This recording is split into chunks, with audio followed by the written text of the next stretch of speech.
வாசிக்கலாம். இந்த நாளின் செய்திக்காக எடுத்துக்கொண்ட வசனம் அப்போஸ்தலர் நடபடிகள் அதனுடைய 8ஆம் அதிகாரம் அதனுடைய 3ஆம் வசனத்தை வாசிப்போம். சவுல் வீடுகள் தோறும் நுழைந்து புருஷரையும் ஸ்திரீகளையும் இழுத்து கொண்டு போய் காவலில் போட்டுவித்து சபையை பாழாக்கி கொண்டிருந்தான். ஆங்கிலத்தில் வாசிப்போம்.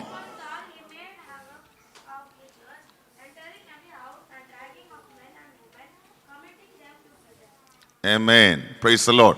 ஆண்டவர் கொடுத்த இந்த வார்த்தைகளுக்காக கர்த்தரை நான் ஸ்தோத்திரிக்கிறேன். கர்த்தர் தாமே நம்மோடு கூட பேசுவாராக. இன்று ஒரு செய்தி என்பதை விடவும் ஒரு பைபிள் ஸ்டடியாக இந்த நாளின் செய்தியை கொண்டு போக வேண்டும் என்று ஆவியானவர் ஆடியானோடு ஒரு ஆலோசனை கொடுத்தபடியினால் மிகவும் ஒரு அவசியமானதும் ஒரு பேசிக்கானதுமான ஒரு காரியத்தை குறித்து ஒரு வேத பாடமாகவே இந்த செய்தியை கொண்டு போக வேண்டும் என்று நான் விரும்புகிறேன். ஜெபத்தோடும் நாம் இவர் கவனத்தோடும் இருப்போம். நம்ம எல்லாரும் அறிந்திருக்க வேண்டிய, நாம் கிறிஸ்தவர்கள், ஆவிக்குரியவர்கள் என்று சொல்லுகிற நாம், ஞான ஸ்நானம் பெற்றிருக்கிறோம், அபிஷேகம் பெற்றிருக்கிறோம் என்று நினைத்து கொண்டிருக்கிற நாம் எல்லாரும் அறிந்திருக்க வேண்டிய ஒரு பேசிக் ஒரு உபதேசத்தை குறித்து இன்று ஆண்டவர் நம்மோடு பேச விரும்புகிறார். Price the Lord. அப்போ வாசித்த இந்த வசனத்துல நம்ம எல்லாரும் அறிந்திருக்கக்கூடிய ஒரு மனுஷனை குறித்து நாம் வாசித்தோம் இல்லையா? எந்த மனுஷன்? சவுல் என்கிற ஒரு மனுஷன். இந்த சவுல் என்கிற மனுஷனை குறித்து வேதம் முதலாவதாக எப்படிப்பட்ட அறிமுகத்தை கொடுக்கிறது என்று சொன்னால், சவுல் வீடுகள் தோறும் நுழைந்து, பிரைஸ் தி லார்ட், வாசிங்க. சவுல் வீடுகள் தோறும் நுழைந்து புருஷரையும் ஸ்திரீகளையும் கட்டி இழுத்து கொண்டு போய் காவலில் போடுவித்து சபையை பாழாக்கி கொண்டிருந்தான். சபையை பாழாக்கி கொண்டிருந்த ஒரு மனுஷன். Price the Lord. சவுலை குறித்து வேதம் இந்த நமக்கு அறிமுகப்படுத்துகிற அறிமுகம் எப்படிப்பட்டது என்று சொன்னால், சவுல் சபையை பாழாக்கி கொண்டிருந்தான். Price the Lord. இந்த பாழாக்கி கொண்டிருந்த சவுல் பின் நாட்களிலே சபையை கட்டுகிறவனாக மாறினான். எப்படி இது சாத்தியமாயிற்று? Price the Lord. அதுதான் நாம் கற்றுக்கொள்ள வேண்டிய மிக முக்கியமான ஒரு பாடம். Price the Lord. ஒரு சபையை பாழாக்கி கொண்டிருந்த ஒரு மனுஷன் எப்படி சபையை கட்டுகிறவனாக மாறினான் என்கிறது ஒரு பேசிக்கான ஒரு அவுட்லைனாக இருந்தாலும், இவன் சபையை கட்டுவதற்கும் சபைகளுக்கெல்லாம் புதிய ஏற்பாட்டு புஸ்தகத்திலே அதிகமான நிரூபங்களை சபைக்கு எழுதி மற்ற எல்லா அப்போஸ்தலரை பார்க்கிலும் அதிக நிரூபங்களை எழுதின ஒரு மனுஷனாக எப்படி இவனால் மாற முடிந்தது என்று சொன்னால், அதற்கு அடிப்படையான வெரி பேசிக்கான ஒரே ஒரு காரியம் ஒன்று உண்டு. அதனாலதான் அவன் சபைக்கு பின் நாட்களிலே உபதேசிக்கிற உபதேசியாராகவும் அப்போஸ்தலனாகவும் மாறி போனான் என்று சொல்லி நாம் இந்த வேதத்திலே வாசிக்க முடியும். Price the Lord. இந்த சவுலினுடைய காலத்தை குறித்து நீங்கள் கவனித்து பார்த்தீர்கள் சொன்னால், ஆதி சபை ஆரம்பிக்கப்பட்ட போது, பிரைஸ் தி லார்ட், எப்போ ஆதி சபை ஆரம்பிக்கப்பட்டது? ஒரு ஆவிக்குரிய சபை இல்லை என்றால் புதிய ஏற்பாட்டு சபை எப்பொழுது ஆரம்பிக்கப்பட்டது என்று சொன்னால், பெந்தேகோஸ்தே என்னும் நாள் வந்தபோது, பிரைஸ் தி லார்ட், 120 பேர் மேல் வீட்டறையிலே கூடியிருந்தார்கள். அங்கே ஆண்டவராகிய இயேசு கிறிஸ்து வாக்கு பண்ணினதன்படி பரிசுத்த ஆவியானவர் அவருக்கு என்ன செய்யப்பட்டார்? பொழிந்தருளப்பட்டார். அந்த இடத்திலிருந்து சபை ஆரம்பிக்கப்பட்டது. ரோமன் கத்தோலிக்க பாரம்பரியத்தை சார்ந்த இடத்துல நீங்கள் போய் கேட்டீர்கள் என்று சொன்னால், நாங்கள் தான் ஆதி சபை என்று சொல்லி பேசுவார்கள். அது அவருடைய அறியாமை. ஆதி சபை என்பது நம் அப்போஸ்தலர் 2ஆம் அதிகாரத்தில் துவங்கப்பட்ட அதுதான் ஆதி சபை. அதிலிருந்து தான் சபைகள் ஒவ்வொன்றாக வர ஆரம்பித்தது. காலமாக இப்பொழுது வந்து கொண்டு கிட்டத்தட்ட 2000 ஆண்டுகளாக சபையினுடைய காலம். அதாவது நான் சொல்லக்கூடிய சபை என்பது புதிய ஏற்பாட்டு சபை. இயேசு கிறிஸ்து உயிர்த்தெழுந்து பரலோகத்துக்கு ஏறி போன பிற்பாடு அங்கே ஆண்டவர் ஆவியானவரை பொழிந்தருளி சபை என்கிற அந்த ஆவிக்குரிய சபையை உருவாக்கி இந்த நாள் வரையிலும் சபைகள் உலகமெங்கிலும் தொடர்ந்து வந்து கொண்டே இருக்கிறது. ஏன் இது தொடர்ந்து வந்து கொண்டிருக்கிறது என்று சொன்னால், ஆவியானவர் சபையை நடத்தி கொண்டிருக்கிறபடியினால். Price the Lord. எதுவரையிலும் சபை நடந்து கொண்டிருக்கும் என்று சொன்னால், இயேசு கிறிஸ்துவினுடைய இரண்டாம் வருகையின் ரகசிய வருகை வரையிலும் இந்த பூமியிலே சபை நடந்து கொண்டிருக்கும். Price the Lord. இப்பொழுது எங்கே தொடங்கப்பட்டது இந்த ஆதி சபை? எங்கே தொடங்கப்பட்டது? Price the Lord. எருசலேமிலே தொடங்கப்பட்டது. எங்க கூடி இருந்தாங்க? மேல் வீட்டறையில எருசலேமிலே கூடி இருந்தார்கள். Price the Lord. இயேசு கிறிஸ்து தான் ஊழியம் செய்த நாட்களிலும் சரி, அவர் உயிர்த்தெழுந்து பரலோகத்துக்கு ஏறி போவதற்கு முன்பாகவும் சரி, அவர் அப்போஸ்தலரை பார்த்து, தம்முடைய சீஷர்களை பார்த்து எங்கே கூடி இருக்கும்படி சொன்னார்? எருசலேமிலே போய் காத்திருங்கள் என்று சொன்னார். அல்லேலூயா. Praise the Lord. அப்போ நமக்கு ஒரு அப்ராக்சிமேட்டா ஒரு காலத்தை குறிப்பிடுவோம் என்று சொன்னால், ஆதி சபை ஆரம்பிக்கப்பட்ட காலம் என்ன அப்படின்னு கேட்டா கிபி 30 அப்படின்னு அப்ராக்சிமேட்லி, இல்லையா? எதர் பிளஸ் ஆர் மைனஸ் 30 அப்படின்னு வச்சுக்கலாம். எங்கே ஆரம்பிக்கப்பட்டது என்று சொன்னால், எருசலேமிலே ஆரம்பிக்கப்பட்டது. Price the Lord. மறந்துடக்கூடாது. சபையினுடைய காலம் அப்படின்னு கேட்டா கிபி, அதாவது கிறிஸ்துவுக்கு பின் 30ஆம் ஆண்டு, அந்த 30க்குள்ளே, அந்த 30, 31, 29 அந்த காலத்தில் சபைகள் ஆரம்பிக்கப்பட்டிருக்கலாம். Price the Lord. புரியுத? காலம் எங்கே ஆரம்பிக்கப்பட்டது என்று சொன்னால், எருசலேமிலே ஆரம்பிக்கப்பட்டது. இப்போ எருசலேமிலே ஆரம்பிக்கப்பட்ட சபை, எருசலேமில் ஏராளமான ஜனங்கள் பேதுருடைய பிரசங்கத்தினால் என்ன செய்கிறார்கள்? சபையிலே சேர்த்து கொள்ளப்பட்டார்கள். அப்படின்னு சொன்னா, இயேசு கிறிஸ்துவினுடைய சுவிசேஷத்தை விசுவாசித்து, விசுவாசிக்கப்பட்டு ரட்சிக்கப்பட்டு சபையில் என்ன செய்தார்கள்? ஜனங்கள், திரளான ஜனங்கள் சேர்த்து கொள்ளப்பட்டார்கள். சபை எருசலேமில் என்ன செய்தது என்று சொன்னால், பெருக ஆரம்பித்தது. Price the Lord. எருசலேமில் திரளான ஜனங்களால் சபை என்ன செய்தது? பெருகினது.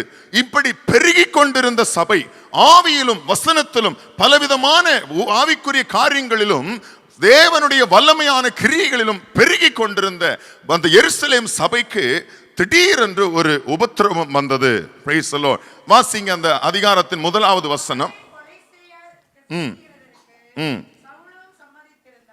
சவுலும் சம்மதித்திருந்தான்.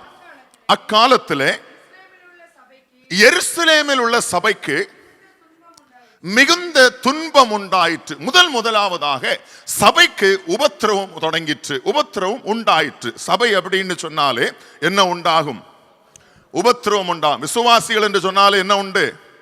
உபத்திரவம் உண்டு. இயேசு தெளிவா சொன்னார், உலகத்திலே உங்களுக்கு உபத்திரவம் உண்டு, நான் ஆனாலும் திடன் கொள்ளுங்கள், நான் உலகத்தை ஜெயித்தேன். அப்போ சபை எருசலேமிலே கூடி பெருகி வளர்ந்து கொண்டிருந்த அந்த சபைக்கு என்ன உண்டாயிற்று என்று சொன்னால், உபத்திரவம் உண்டாயிற்று.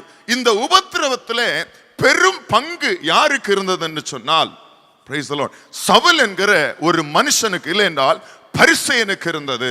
Price the Lord. சவுல் எப்படிப்பட்ட மனுஷன் என்று கேட்டோம் என்று சொன்னால், கவர்மெண்ட் சைடுல, அதாவது அரசு சார்பாக அவர் ஒரு உயர்ந்த அதிகாரி. Price the Lord. வேத பிரமாணத்தின்படி அவன் பரிசேயன். Price the Lord. அப்போ அவர் ஒரு கவர்மெண்ட் லீடராகவும் அவர் ரிலிஜியஸ் லீடராகவும் அன்று காணப்பட்ட ஒரு மனுஷன். Price the Lord. பவுலை குறித்து சொல்லும் போது ஒரு கவர்மெண்ட்ல அவர் எப்படிப்பட்டவராக இருந்தார்? ஒரு உயர்ந்த பதவியில் இருந்த ஒரு மனுஷனாகவும், ஆவிக்குரிய, அதாவது பிரமாணத்தின்படி, ஆவிக்குரிய பிரமாணத்தின்படி, அதாவது நியாய பிரமாணத்தின்படி அவர் பரிசேய பாரம்பரியத்தை உடையவராகவும் இருந்தார். பரிசேயனாக இருந்தார். அல்லேலூயா. இந்த பரிசேயனும் கவர்மெண்ட்ல வேலை பார்த்த அந்த ஒரு எம்ப்ளாயாக இருந்த அந்த சவுல், இந்த உபத்திரவப்பட்டு கொண்டிருந்த சபைக்கு உபத்திரவத்தை கூட்டும்படியாக, உபத்திரவத்தை அதிகப்படுத்தும்படியாக இந்த சவுலும் அதற்கு ஒரு காரணமாக இருந்தான். அதான் நாம் வாசித்த 3ஆம் வசனம். Price the Lord.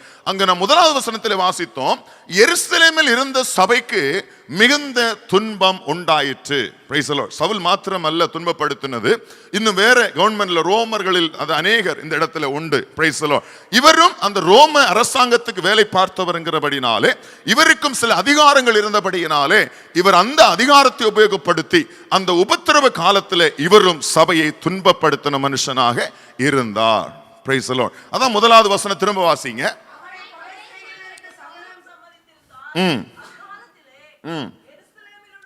நல்ல கவனிங்க, அவனை கொலை செய்வதற்கு சவுலும், அப்ப யாரை கொலை செய்வதற்கு? ஸ்தேவானை கொலை செய்வதற்கு யார் சம்மதித்திருந்தா? அப்ப ஸ்தேவானை கொலை செய்ய வேண்டுமானால் யாருடைய சம்மதம் அவசியமா இருந்தது? Price the Lord. சவுலுடைய சம்மதம். அப்ப எந்த அளவுக்கு அவர் பதவி வச்சிருக்கிறாருன்னு பாருங்க, எவ்வளவு பெரிய ஒரு உயர்ந்த பதவியில் இருந்திருக்கிறாருன்னு பாருங்க. அப்போ அந்த ஸ்தேவானை கொலை செய்வதற்கு பவுலும் சம்மதித்திருந்தான். எருசலேமிலே, அதாவது அந்த காலத்திலே எருசலேமில் உள்ள சபைக்கு மிகுந்த துன்பம் உண்டாயிற்று. அப்போஸ்தலர் தவிர மற்ற யாவரும் இப்ப இந்த உபத்திரவத்தின் நிமித்தமாக, இந்த துன்பத்தின் நிமித்தமாக அப்போஸ்தலர்கள் இல்லாமல் யாரெல்லாம் சீஷர்கள் என்று அழைக்கப்பட்டவர்கள் என்ன செஞ்சிருக்காங்க? யூதேயா சமாரியா தேசங்களில் சிதறப்பட்டு போனார்கள். அப்ப சபைக்குள்ள ஒரு உபத்திரவம் வந்த போது சபைக்குள்ள இருந்த சீஷர்கள் என்ன செய்யப்பட்டார்கள்? சிதறடிக்கப்பட்டு போனார்கள். சிதறி போனவர்கள் எங்க போயிருக்கிறாங்க?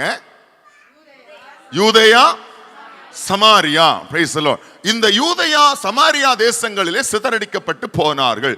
இப்படி சிதறி போனவர்கள், வாசிங்க அடுத்த வசனம், தேவ பக்தி 3ஆம் வசனத்தை வாசிங்க. சவுல் வீடுகள் தோறும் நுழைந்து காவலில் போடுவித்து சபையை பாழாக்கி கொண்டிருந்தான். சவுலுடைய வேலை என்னவாக இருந்தது? சபையை பாழாக்கி கொண்டிருப்பது. அல்லேலூயா. அவருடைய ஒரு ஆம்பிஷனாகவே, அவருடைய ஒரு பெரிய ஒரு கடமையாகவே அதை செய்து கொண்டிருந்தார். சபையை பாழாக்கி கொண்டிருப்பது. Price the Lord. சபையை யார் பாழாக்குவா? Price the Lord. சபையை பாழாக்குவதற்கு ஒரே நோக்கம் யாருடையது என்று சொன்னால் பிசாசுனுடைய நோக்கம். 2000 ஆண்டுகளாக சபையை பாழாக்க வேண்டும் என்று சொல்லி இன்று வரையிலும் பிசாசு முயற்சி பண்ணிட்டு இருக்கிறான். அல்லேலூயா. ஏன் என்று சொன்னால் சபையை பாழாக்கினாதான் அவனுடைய ராஜ்யம் நிலை நிற்கும். அல்லேலூயா. அவனுடைய காரியங்கள் நிறைவேறும். சபை இருக்கிற வரையிலும் அவனுடைய காரியம் என்ன செய்யாது? ஒண்ணுமே நடக்காது. ஏனென்று சொன்னால் ஆண்டவர் சபையின் மூலமாக ஒவ்வொரு நாளும் பிசாசை நொறுக்கி கொண்டு பிசாசின் கிரியைகளை நிர்மூலமாக்கி கொண்டே தான் இருப்பார். அல்லேலூயா. அந்த அதிகாரத்தை யாருக்கு தந்திருக்கிறாரு? சபைக்கு கொடுத்திருக்கிறார். ஆமென். சபைக்கு அந்த அதிகாரத்தை ஆண்டவர் தந்திருக்கிறார். அப்போ இந்த பூமியிலே, இந்த உலகத்திலே சபைக்கு பெரும் எதிரியாக இருக்கிறது யாரு? பிசாசானவன். சபையை பாழாக்குறதுக்கு அந்த எண்ணத்தோடு சபையை சுற்றி திரிகிறவன். அல்லேலூயா. அப்ப நம்ம என்ன செய்யணும்? கவனம் உள்ளவர்களாக இருக்க வேண்டும். இப்படி சவுல் சபையை பாழாக்கி கொண்டிருந்த போது நாம் ஏற்கனவே வாசித்தது போல சிதறடிக்கப்பட்ட ஜனங்கள், அடுத்த வசனத்தை வாசி, சிதறி போனவர்கள் எங்கும் திரிந்து சுவிசேஷ வசனத்தை பிரசங்கித்தார்கள். சிதறி போன ஜனங்கள், பிரைஸ் தி லார்ட், சிதறடிக்கப்பட்டு போன ஜனங்கள். நமக்கு சபைக்கு ஒரு உபத்திரவம் வந்துருச்சு, சபைக்கு ஒரு பிரச்சனை வந்துருச்சு. சபையில் உள்ளவர்கள் நிச்சயப்பட்ட சிதறடிக்கப்பட்டார்கள். அவர்கள் பயந்து போய் அவர்கள் மறைந்திருக்கவில்லை, அவர்கள் ஒதுங்கி இருக்கவில்லை, அவர்கள் அடங்கி இருக்கவில்லை. சிதறி போன அத்தனை பேரும் என்ன செய்தார்கள்? சுவிசேஷ வசனத்தை பிரசங்கித்து கொண்டே போனார்கள். அல்லேலூயா. அப்ப சுவிசேஷ வசனத்தை சபை, அதாவது சிதறடிக்கப்பட்ட சபையிலிருந்து போனவர்கள் பிரசங்கித்துக் கொண்டே போன போது, அடுத்தது வாசி, அப்பொழுது அந்த சிதறி போனவர்களில் பிலிப் என்பவன் இப்ப சமாரியாவில் உள்ள ஒரு பட்டணத்துக்கு போய் அங்குள்ளவர்களுக்கு கிறிஸ்துவை குறித்து பிரசங்கித்தான். நாம் வாசித்தோம், சிதறி போன ஜனங்கள் எங்கே போனார்கள்? யூதேயா சமாரியா. இப்ப சமாரியாவிலே பிலிப் என்கிற மனுஷன் போய், இந்த பிலிப் யாரு? பிரியமாயிருந்தது, பரிசுத்த ஆவியின் நிறைந்தவர்களாகிய ஸ்தேவானையும் பிலிப்பையும் போதும். இங்க யாரு வர்றது? பிலிப்புன்னு ஒருத்தர் வர்றாரா? Price the Lord. இப்போ இந்த பிலிப் என்பவன், அல்லேலூயா, இந்த பிலிப் என்பவன் என்ன செய்கிறாரு?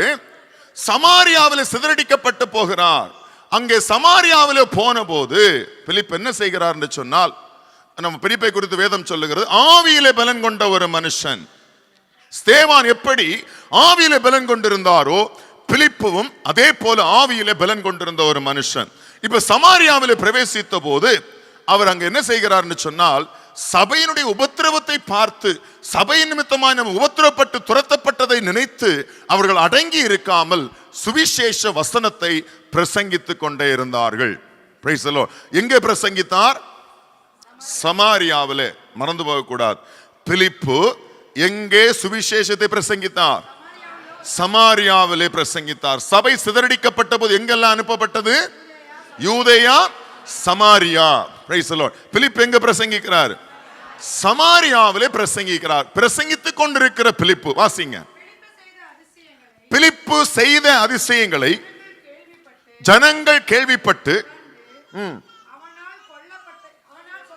நல்ல கவனிங்க, பிலிப்பு செய்த அதிசயங்களை ஜனங்கள் கேள்விப்பட்டு கண்டு. Price the Lord. இந்த அதிசயமும் அற்புதங்களும் செய்வதற்கு முன்பாக பிலிப்பு செய்த காரியம் என்னது? சுவிசேஷத்தை பிரசங்கித்தான். Price the Lord. சுவிசேஷத்தை அறிவிக்காமல் அவன் அதிசயங்களையும் அற்புதங்களையும் காண்பிக்கவில்லை, ஜனங்களுக்கு காட்டல்ல. அல்லேலூயா. அப்ப முதலாவதாக அந்த சமாரியா பட்டணத்திலே போய், சமாரியா தேசத்திலே போய் பிலிப்பு செய்த முதல் காரியம் சுவிசேஷ வசனத்தை பிரசங்கித்தான். அடுத்தது என்ன செய்தான்? அதிசயங்களை ஜனங்கள் முதலாவது என்ன செய்தார்கள்? கேள்விப்பட்டார்கள். யாரோ ஒருவர் ஆண்டவராகிய இயேசுவின் நாமத்தில் சுகமளிக்கப்படும் போது சுற்றி இருக்கிறவர்கள் என்ன செய்வார்கள்? கேள்விப்படுவார்கள். கேள்விப்பட்ட உடனே வழக்கமாக நமக்கு அந்த எண்ணம் இருக்கு, அப்படித்தானே? யாருக்காவது ஒன்று நடந்த உடனே நம்ம என்ன செய்வோம்? அதை போய் பார்க்க வேண்டும் என்கிற எண்ணம். ஹல்லேலூயா. அதை போய் கண்டு கொள்ள வேண்டும் என்கிற ஒரு எண்ணம். அதை பார்க்கும்போது நமக்கு ஏதாவது நடந்துராதா என்கிற ஒரு எண்ணம். இதே போல சமாரியாவில் உள்ள ஜனங்களும் என்ன செய்தார்கள்?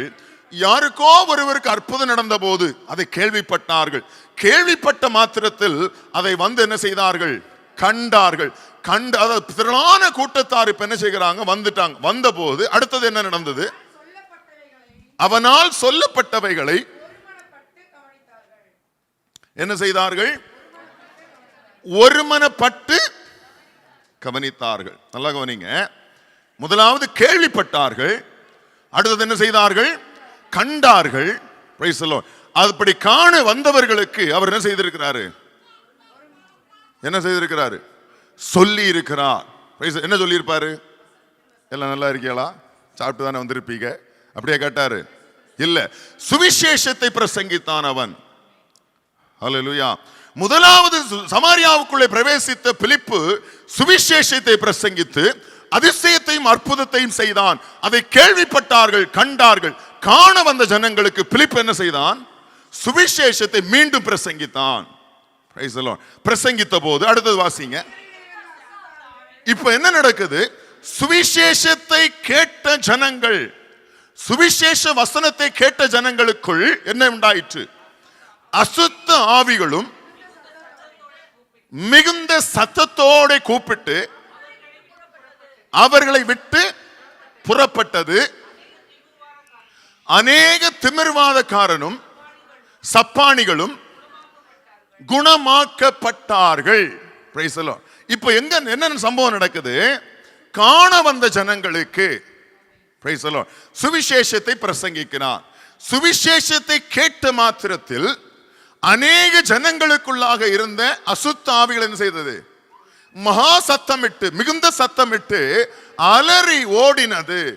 Price the Lord. அப்போ அசுத்த ஆவிகள் அங்கிருந்த ஜனங்களை விட்டு ஓடினதற்கு எது காரணமாக இருந்தது? சுவிசேஷ வசனம் காரணமாக இருந்தது. Price the Lord. சுவிசேஷத்தை கேட்டவர்கள், அவனால் சொல்லப்பட்டவைகளை கேட்டவர்களுக்குள்ளாக இருந்த அசுத்த ஆவிகள் என்ன செய்ததாம்? ஹல்லேலூயா. இப்ப திரும்ப அந்த வசனத்தை வாசிங்க. அநேகரில் இருந்த அசுத்த ஆவிகள் மிகுந்த சத்தத்தோட கூப்பிட்டு அவர்களை விட்டு புறப்பட்டது. அசுத்த ஆவிகள் போனது மாத்திரமல்ல, அடுத்தது அநேக திமிர்வாதக்காரர்கள். அப்படின்னு சொன்னா ஆங்கிலத்தில் என்ன போடப்பட்டிருக்கு? பேரலைஸ்ட், இல்லையா? பக்கவாதம். நமக்கு எல்லாரும் அறிந்திருக்க பக்கவாதத்தில் இருந்தவர்கள், சப்பாணிகளும் குணமாக்கப்பட்டார்கள். அப்போ சமாரியா எப்படிப்பட்ட பட்டணமா இருந்திருக்கு? அசுத்த ஆவிகளால் நிறைந்ததும், பக்கவாதங்களினால் நிறைந்ததும், சப்பாணிகளாலும் முடவர்களாலும் நிறைந்திருந்த பட்டணமாக இருந்தது. ஹல்லேலூயா. அப்ப நல்லா கவனிங்க, இயேசு ஊழியம் செய்த போது இப்படிப்பட்ட ஜனங்களை திரும்ப திரும்ப குணமாக்கி கொண்டே போவார். அப்படின்னு சொன்னா கானான் தேசமாகிய இஸ்ரவேல் தேசம் எதனால் நிரம்பி இருந்திருக்கிறது?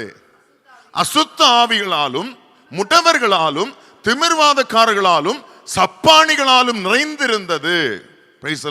அந்த இப்படிப்பட்ட அசுத்த ஆவிகளுடைய பிடியில் இருக்கிற ஜனங்கள் சிக்குவதற்கும், இப்படி பக்கவாதத்திலும், இப்படி அசுத்தமான கிரியைகளிலும், இப்படி சப்பாணிகளாக இருப்பதற்கு என்ன காரணமாக அங்க இருந்திருக்குன்னு சொன்னா, அந்த தேசத்துல இல்ல அந்த பட்டணத்துல சுவிசேஷம் இல்லாமல் இருந்தது.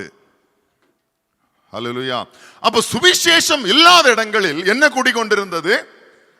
அசுத்த ஆவிகள் குடிகொண்டிருந்தது. சுவிசேஷம் இல்லாத இடத்தில் ஜனங்கள் முடக்கப்பட்டு கிடந்தார்கள். சுவிசேஷம் இல்லாத இடங்களில் ஜனங்கள் சப்பாணிகளாக இருந்தார்கள். Price the Lord. அதுக்கு அடுத்தது கடைசியாக வாசிங்க. அந்த பட்டணத்திலே மிகுந்த சந்தோஷம் உண்டாயிற்று. அப்போ அங்கே சுவிசேஷம் இல்லாதது நிமித்தமாக அங்க என்ன இல்லை? சந்தோஷம் இல்லாமல் இருந்தது. Price the Lord. அப்ப நல்லா கவனிங்க, ஒரு பட்டணத்திலோ, ஒரு வீட்டிலோ, ஒரு தனிப்பட்ட மனுஷனிடத்திலோ சுவிசேஷம் வந்தால், சுவிசேஷம் புறப்பட்டு வந்தால், சுவிசேஷத்தை அவன் கேள்விப்படுவான் என்று சொன்னால், சுவிசேஷம் அவனுக்கு அறிவிக்கப்படும் என்று சொன்னால், முதலாவதாக அவனிடத்தில் இருக்கிற அசுத்த ஆவிகள் என்ன செய்யப்படும்? ஓடி போகும். Price the Lord. அவனை முடக்கி வைத்திருக்கிற முடக்கங்கள் என்ன செய்யப்படும்? மாறி போகும். Price the Lord. அவன் எழும்ப முடியாமல் இருக்கிற, முடக்கி வைத்திருக்கிற சப்பாணிகளை போன்ற ஆவிகள் அவனை விட்டு என்ன செய்யும்? போகும். Price the Lord. முடிவிலே என்ன உண்டாகும்? அதுவரையிலும் அனுபவித்திராத சந்தோஷம் வாழ்க்கையிலே உண்டாகும். எத்தனை பேர் விசுவாசிக்கிறீங்க? ரட்சிக்கப்பட்டவர்கள் இந்த சந்தோஷத்தை அனுபவிச்சிருப்பீங்க. ஹல்லேலூயா. சுவிசேஷம் வந்தபோது சமாரியா பட்டணத்தில் மிகுந்த சந்தோஷம் உண்டாயிற்று. ஹல்லேலூயா. நம்ம கொஞ்சம் முன்னாடி தான் வாசித்தோம், சபைக்கு மிகுந்த உபத்திரவம் உண்டாயிற்று. சபையை பாழாக்குகிற சவுல் சபையை பாழாக்கி கொண்டிருந்தான். சபைக்குள்ள இப்படிப்பட்ட காரியங்கள் நடந்து கொண்டிருந்த போது சமாரியாவிலே பிரவேசித்த இந்த பிலிப்பு என்பவன் சுவிசேஷத்தை பிரசங்கித்தான். கேள்விப்பட்டு வந்த ஜனங்களுக்கு சுவிசேஷத்தை பிரசங்கித்தான். பிரசங்கித்த போது அசுத்த ஆவிகள் ஓடினது. பக்கவாதத்தில், திமிர்வாதத்தில் இருந்த ஜனங்கள் என்ன செய்யப்பட்டார்கள்? குணமாக்கப்பட்டார்கள். முடவர்கள், சப்பானிகள் எழுந்து நடந்து குதித்தார்கள். Price the Lord. இது எல்லாவற்றுக்கும் எது காரணமாக இருந்தது? சுவிசேஷம். Price the Lord. அப்ப சுவிசேஷம் ஒரு வீட்டிலோ, சுவிசேஷம் ஒரு மனிதனுடைய வாழ்க்கையிலோ, சுவிசேஷம் ஒரு பட்டணத்திலோ கடந்து வரும் என்று சொன்னால், அந்த பட்டணம், அந்த குடும்பம், அந்த மனுஷன் மிகுந்த சந்தோஷத்தை அடைவான். அது இதுவரையிலும் உலகம் கொடுக்காத சந்தோஷம். எத்தனை பேர் விசுவாசிக்கிறீங்க? எத்தனை பேர் அறிஞ்சிருக்கிறீங்க? Price the Lord. இயேசு கிறிஸ்துவின் சுவிசேஷம் எங்கள் பட்டணத்தில் வராமல் போயிருந்தால், எங்கள் பட்டணம் அசுத்த ஆவியின் பிடியில் இருந்திருக்கும். உங்களுக்கு தெரியும். இயேசு கிறிஸ்துவின் சுவிசேஷம் எங்கள் வீட்டுக்குள்ளே வராமல் போயிருந்தால் இன்று வரையில் நாங்கள் அடிமைப்பட்டே இருந்திருப்போம். உங்களுக்கு தெரியும். ஹல்லேலூயா. இயேசு கிறிஸ்துவின் சுவிசேஷம் எனக்கு வராமல் போயிருந்தால் இன்றும் நான் அடிமைப்பட்டே கிடந்திருப்பேன், மாண்டு போய் இருப்பேன். உங்களுக்கு தெரியும். ஹல்லேலூயா. அப்ப சுவிசேஷம் வருவது நிமித்தமாக, சுவிசேஷத்தின் நிமித்தமாக பிரைஸ் தி லார்ட் என்ன உண்டாயிற்று? சந்தோஷம் உண்டாய். எப்படிப்பட்ட சந்தோஷமா? ஆமா. Price the Lord. அப்போ ஒரு மனுஷனுடைய வாழ்க்கையில கர்த்தராகிய இயேசு கிறிஸ்துவின் சுவிசேஷம் வரும் என்று சொன்னால் அவன் இதுவரையிலும் அனுபவித்திராத சந்தோஷத்தை அனுபவிப்பான். ஹல்லேலூயா. இப்போ இந்த பிலிப்பை ஆண்டவர் ஒரு பட்டணத்தை ரட்சிக்கும்படியாக, ஒரு பட்டணத்துக்கு விடுதலை கொடுக்கும்படியாக எடுத்து உபயோகப்படுத்தின இந்த ஆவியானவர் ஒரு தனி மனிதனை சந்திக்கும்படியாக அனுப்புகிறார். Price the Lord. அதே அதிகாரத்தில் வாசிங்க 32ஆம் வசனத்திலிருந்து.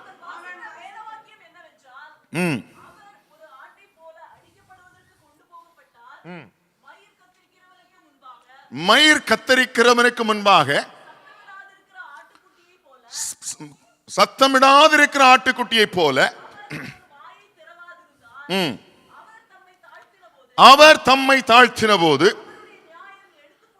அவருடைய நியாயம் எடுத்து போடப்பட்டது.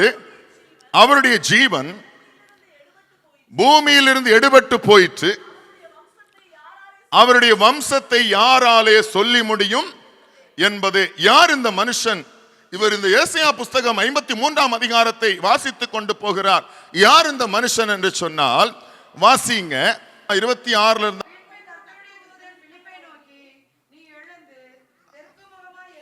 தெற்கு முகமா எருசலேமில் இருந்து காசா பட்டணத்துக்கு போகிற வனாந்தர மார்க்கமாய் போ என்றார். அந்தபடி அவன் என்ன செஞ்சான்? எழுந்து போனான். அப்பொழுது எத்தியோப்பியருடைய ராஜஸ்திரியாகிய கந்தாக என்பவளுக்கு மந்திரியும் அவருடைய பொக்கிஷம் எல்லாவற்றுக்கும் தலைவனுமாயிருந்த எத்தியோப்பியனாகிய ஒருவன் பணிந்து கொள்ளும்படி எருசலேமுக்கு வந்திருந்து திரும்ப போயிட்டு இருக்கிறார். எருசலேமுக்கு வந்து திரும்ப போயிட்டு இருக்கிறார்.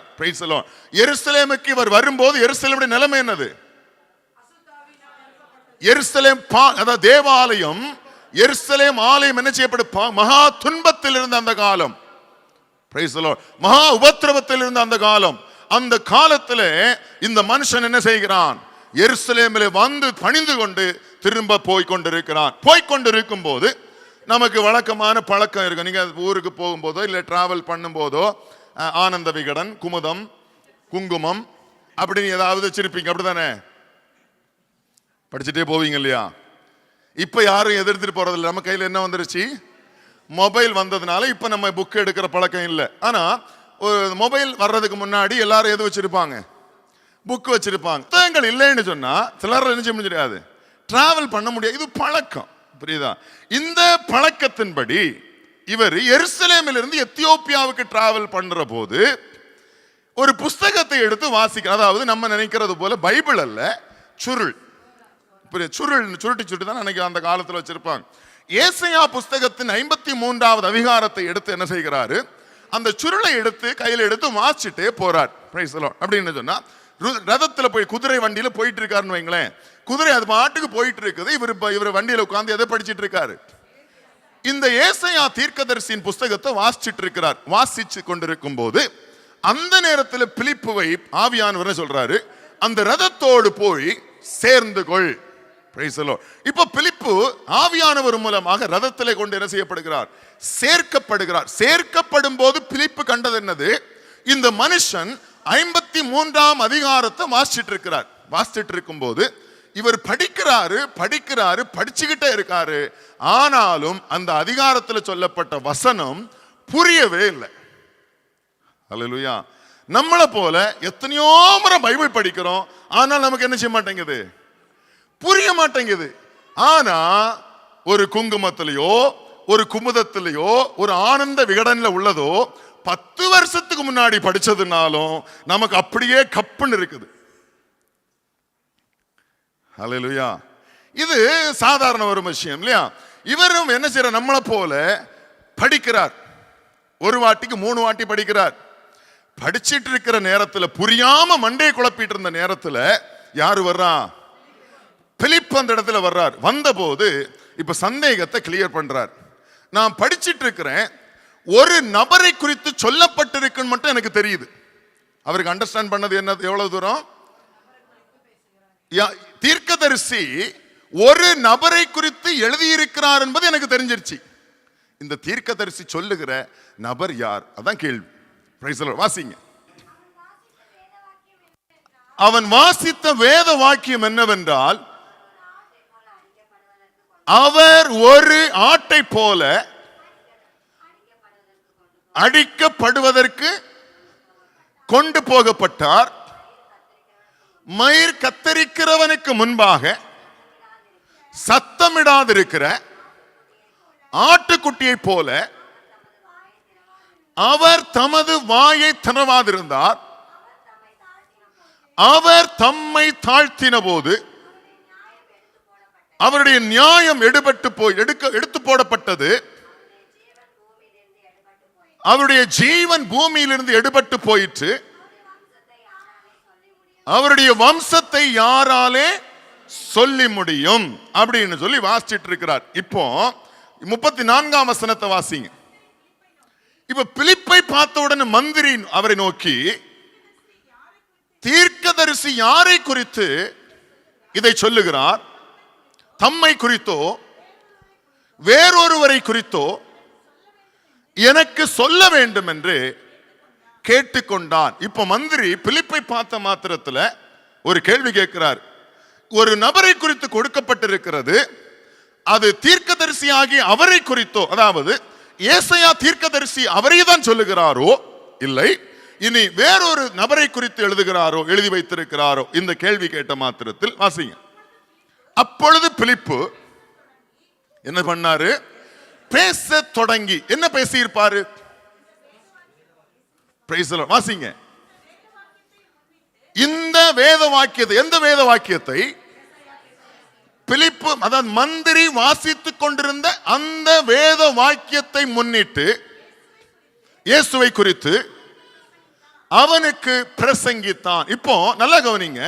53ஆம் அதிகாரம் ஏசாயா தீர்க்கதரிசி சொன்ன அந்த வேத வாக்கியத்தை குறித்து அதை முன்னிட்டு அதை ஆதாரமாக ரெஃபரன்ஸாக எடுத்து யாரை குறித்து பேசிட்டு இருக்கிறாரு?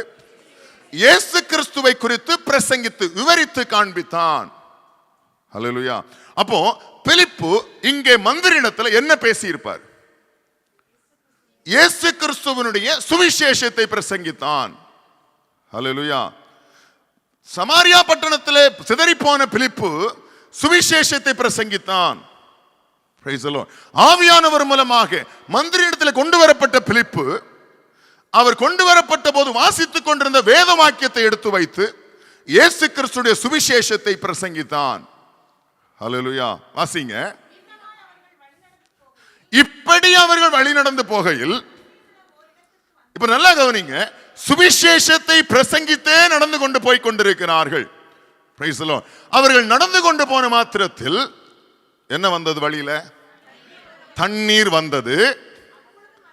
அப்பொழுது மந்திரி, இதோ தண்ணீர் இருக்கிறதே, நான் ஞானஸ்நானம் பெறுவதற்கு தடை என்ன என்றான். அப்போ சுவிசேஷத்தை மந்திரிக்கு பிலிப்பு பிரசங்கித்துக் கொண்டே போகும்போது எதுவரைக்கும் பிரசங்கிச்சிருக்கிறாரு? ஞானஸ்நானத்தை குறித்து பிரசங்கிச்சிருக்கிறார். ஞானஸ்நானத்தை குறித்து அவர் பிரசங்கிச்சிருக்க வேண்டுமானால் மந்திரி என்ன கேட்டிருப்பார்? முதலாவது, நான் ரட்சிக்கப்படுவதற்கு என்ன செய்ய வேண்டும் என்று கேட்டிருப்பார். எதை வச்சு சொல்றோம் அப்படின்னா, பேதுரு முதலாவதாக திருவசனத்தை பிரசங்கித்த போது, சுவிசேஷத்தை பிரசங்கித்த போது, இயேசு கிறிஸ்துவின் சுவிசேஷத்தை பிரசங்கித்த போது கேட்ட ஜனங்கள் 3000 பேர் இருதயத்திலே குத்தப்பட்டார்கள். ஆண்டவன்மாரே, நாங்கள் ரட்சிக்கப்பட வேண்டுமானால் என்ன செய்ய வேண்டும் என்று சொல்லி பேதுருவிடத்தில் கேட்டார்கள். அவன் சொன்னான், கர்த்தராகிய இயேசு கிறிஸ்துவை நீ விசுவாசி. கர்த்தராகிய இயேசு கிறிஸ்துவை விசுவாசி, மனம் திரும்பி ரட்சித்துக் கொள்ளுங்கள், ஞானஸ்நானம் பெற்றுக் கொள்ளுங்கள். பிரசங்கித்தான். 3000 பேர் ஞானஸ்நானம் பெற்றுக் கொண்டார்கள். ஹல்லேலூயா. அப்போ அப்படி பிரசங்கித்தது போல, அப்படி ஜனங்கள் கேட்டது போல இந்த மந்திரியும் பேதுருவிடத்தில் கேட்டிருப்பான், ஆண்டவனே, நான் ரட்சிக்கப்படுவதற்கு என்ன செய்ய வேண்டும் என்று கேட்டிருப்பான். அந்த மாத்திரத்தில் அவர்கள் நடந்து தண்ணீர் அண்டையில் வந்தார்கள். ஹல்லேலூயா. அப்ப தண்ணீர் அண்டையில் அவர்கள் வந்தபோது அவர்களுக்கு என்ன கொடுக்கப்பட்டது? அங்கே ஞானஸ்நானம் கொடுக்கப்பட்டது. ஹல்லேலூயா. அப்ப முதல்ல வாசித்தோம், அந்த சமாரியா பட்டணத்தில் பெருந்திரளான ஜனங்கள் ரட்சிக்கப்பட்டார்கள். பட்டணத்தில் மிகுந்த சந்தோஷம் உண்டாயிற்று. இப்போ அதே ஆவியானவர் ஒரு தனிப்பட்ட நபரிடத்தில் கொண்டு போய் அவனுக்கு சுவிசேஷத்தை பிரசங்கிக்க வைக்கிறார். அவனுக்கு என்ன உண்டாயிற்று தெரியுமா? வாசிங்க. 39வது வசனம். கர்த்தருடைய ஆவியானவர் பிலிப்பை கொண்டு போயிட்டாரு. மந்திரி அப்புறம் அவனை காணாமல் என்ன வந்துருச்சு அவருக்கு? இப்போ சந்தோஷத்தோடு தன் வழியே போனான். எந்த வழிக்கு போனா? அவன் போக வேண்டிய பிரயாணத்தில் போனான். இப்போ தண்ணீர்னால் முழுக்கி ஞானஸ்நானம் எடுத்து கரையேறின மாத்திரத்தில் அந்த மந்திரிக்கு என்ன உண்டாயிற்று? சந்தோஷம் உண்டாயிற்று. அப்ப இதுவரைக்கும் அவனுக்கு என்ன இல்லை? சந்தோஷம் இல்லை. ஆனா அவர் உயர்ந்த பதவியில் இருக்கிற ஒரு மனுஷன், எல்லா விதமான ஆசீர்வாதத்தினால் ஆசீர்வதிக்கப்பட்ட மனுஷன், உலக பிரகாரமாக ஒரு குறைவும் இல்லாத மனுஷன், ஒரு ராஜஸ்திரிக்கு மந்திரியாக இருந்த மனுஷன், அவருடைய வாழ்க்கையில் என்ன இல்லை? சந்தோஷம் இல்லை. எப்ப சந்தோஷம் வந்தது? கர்த்தராகிய இயேசு கிறிஸ்துவின் சுவிசேஷத்தை அவன் கேட்ட மாத்திரத்தில் அவன் மிகுந்த சந்தோஷத்தோட திரும்ப போனான். அப்ப நமக்கு ஆண்டவர் திரும்ப திரும்ப சொல்லுகிற காரியம், சுவிசேஷம் எங்கெல்லாம் வருமோ, சுவிசேஷம் எங்கெல்லாம் பிரசங்கிக்கப்படுமோ, சுவிசேஷத்தை யாரெல்லாம் கவனிக்கிறார்களோ, சுவிசேஷத்தை யாரெல்லாம் கேட்கிறார்களோ, சுவிசேஷத்தை யாரெல்லாம் விசுவாசிக்கிறார்களோ, அவர்கள் எல்லாருக்கும் பரலோகத்திலிருந்து சந்தோஷம் உண்டாகும். ஹல்லேலூயா. இது உலகத்தில் உண்டாகிற சந்தோஷம் அல்ல, 2 மணி நேரம் சினிமா பார்க்கிறதுனால் வர்ற சந்தோஷம் அல்ல, நண்பர்களோடு சேர்ந்து களியாட்டுகளில் ஈடுபடுவதால் வர்ற சந்தோஷம் அல்ல, பரலோகத்திலிருந்து வருகிற நிலையான சந்தோஷம். இது சுவிசேஷத்தினால் மாத்திரம் உண்டாகிற சந்தோஷம். ஹல்லேலூயா. இது கர்த்தரால் கொடுக்கப்படுகிற சந்தோஷம், இது பரலோகத்தின் சந்தோஷம். ஹல்லேலூயா. இந்த சந்தோஷத்தை அனுபவிச்சுதான் ஆக வேண்டும் ரட்சிக்கப்பட்டிருக்கிறவர்கள். ஹல்லேலூயா. சுவிசேஷத்துக்கு அந்த பவர் உண்டு, சுவிசேஷத்திற்கு அந்த வல்லமை உண்டு. சுவிசேஷம் உலகம் தராத சந்தோஷத்தை தரும். Price the Lord. அதுக்கு அடையாளமாக 2 காரியத்தை வாசித்தோம். ஹல்லேலூயா. இப்ப நல்ல கவனிங்க, மிகுந்த உபத்திரவத்தில் இருந்த சபை, பாழாக்கி கொண்டிருந்த சவுல் நிமித்தமாக பாழாக்கப்பட்டு கொண்டிருந்த சபைக்கு என்ன உண்டாயிற்று என்று சொன்னா, வாசிங்க 9ஆம் அதிகாரம் 31 வாசிங்க. அப்பொழுது யூதேயா, கலிலேயா, சமாரியா நாடுகளில் எங்கும் சபைகள் சமாதானம் பெற்று பக்தி விருத்தி அடைந்து கர்த்தருக்கு பயப்படுகிற பயத்தோடும் பரிசுத்த ஆவியின் ஆறுதலோடும் நடந்து பெருகிற்று. Price the Lord. ஏதாவது புரிஞ்சுதா? சபைக்கு இப்ப என்ன நடந்தது? முதலாவதாக சபைக்கு சமாதானம் உண்டாயிற்று. Price the Lord. அடுத்தது என்ன நடந்தது?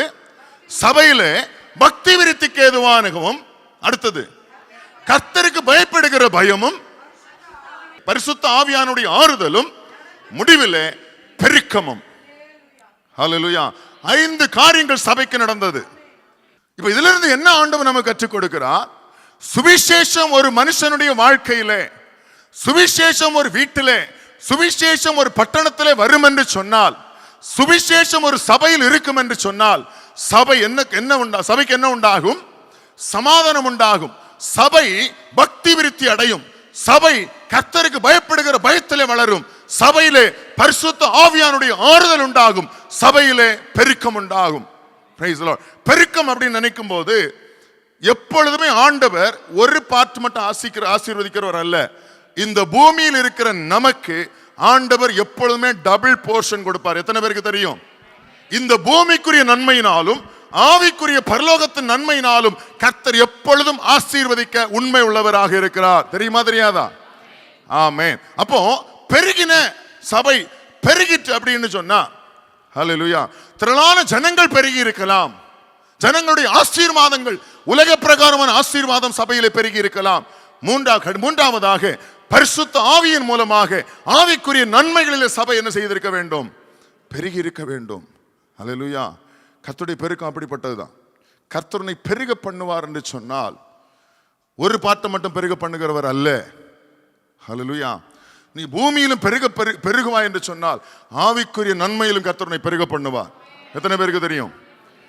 ஆண்டவரிடத்துல கொஞ்சம் கொஞ்சம் பெருக்கம் அல்ல, நீ பெருகுவாய் அப்படின்னு சொன்னா ஆண்டவர் டபுள் போர்ஷன் வந்து பெருக பண்ணுவார். தெரியுமா உங்களுக்கு? அப்படிப்பட்ட ஆசீர்வாதம் உங்களுக்கு இருக்கா? ஆவிக்குரிய நன்மையில் நான் நல்லா இருக்கிறேன், என் உலக பிரகாரமான நன்மையிலும் கர்த்தரை ஆசீர்வதிச்சு எத்தனை பேரால் சொல்ல முடியும்? Price the Lord. எனக்கு ஆவிக்குரிய நன்மையிலும் கர்த்தர் ஒரு குறைவு வைக்கல, எனக்கு உலக பிரகாரமா ஒரு நன்மை கர்த்தர் குறைவு வைக்கல, எத்தனை பேர் சொல்ல முடியும்? இது கர்த்தருடைய பெருக்கம். இன்னும் கர்த்தர் பெருக பண்ணுவார் சுவிசேஷம் உங்க வாழ்க்கையில் இருக்கும்போது. ஹல்லேலூயா. சபை சுவிசேஷத்தின் மூலமாக சபைக்கு என்ன உண்டாயிற்று? சமாதானம் உண்டாயிற்று. சபைக்கு என்ன உண்டாயிற்று?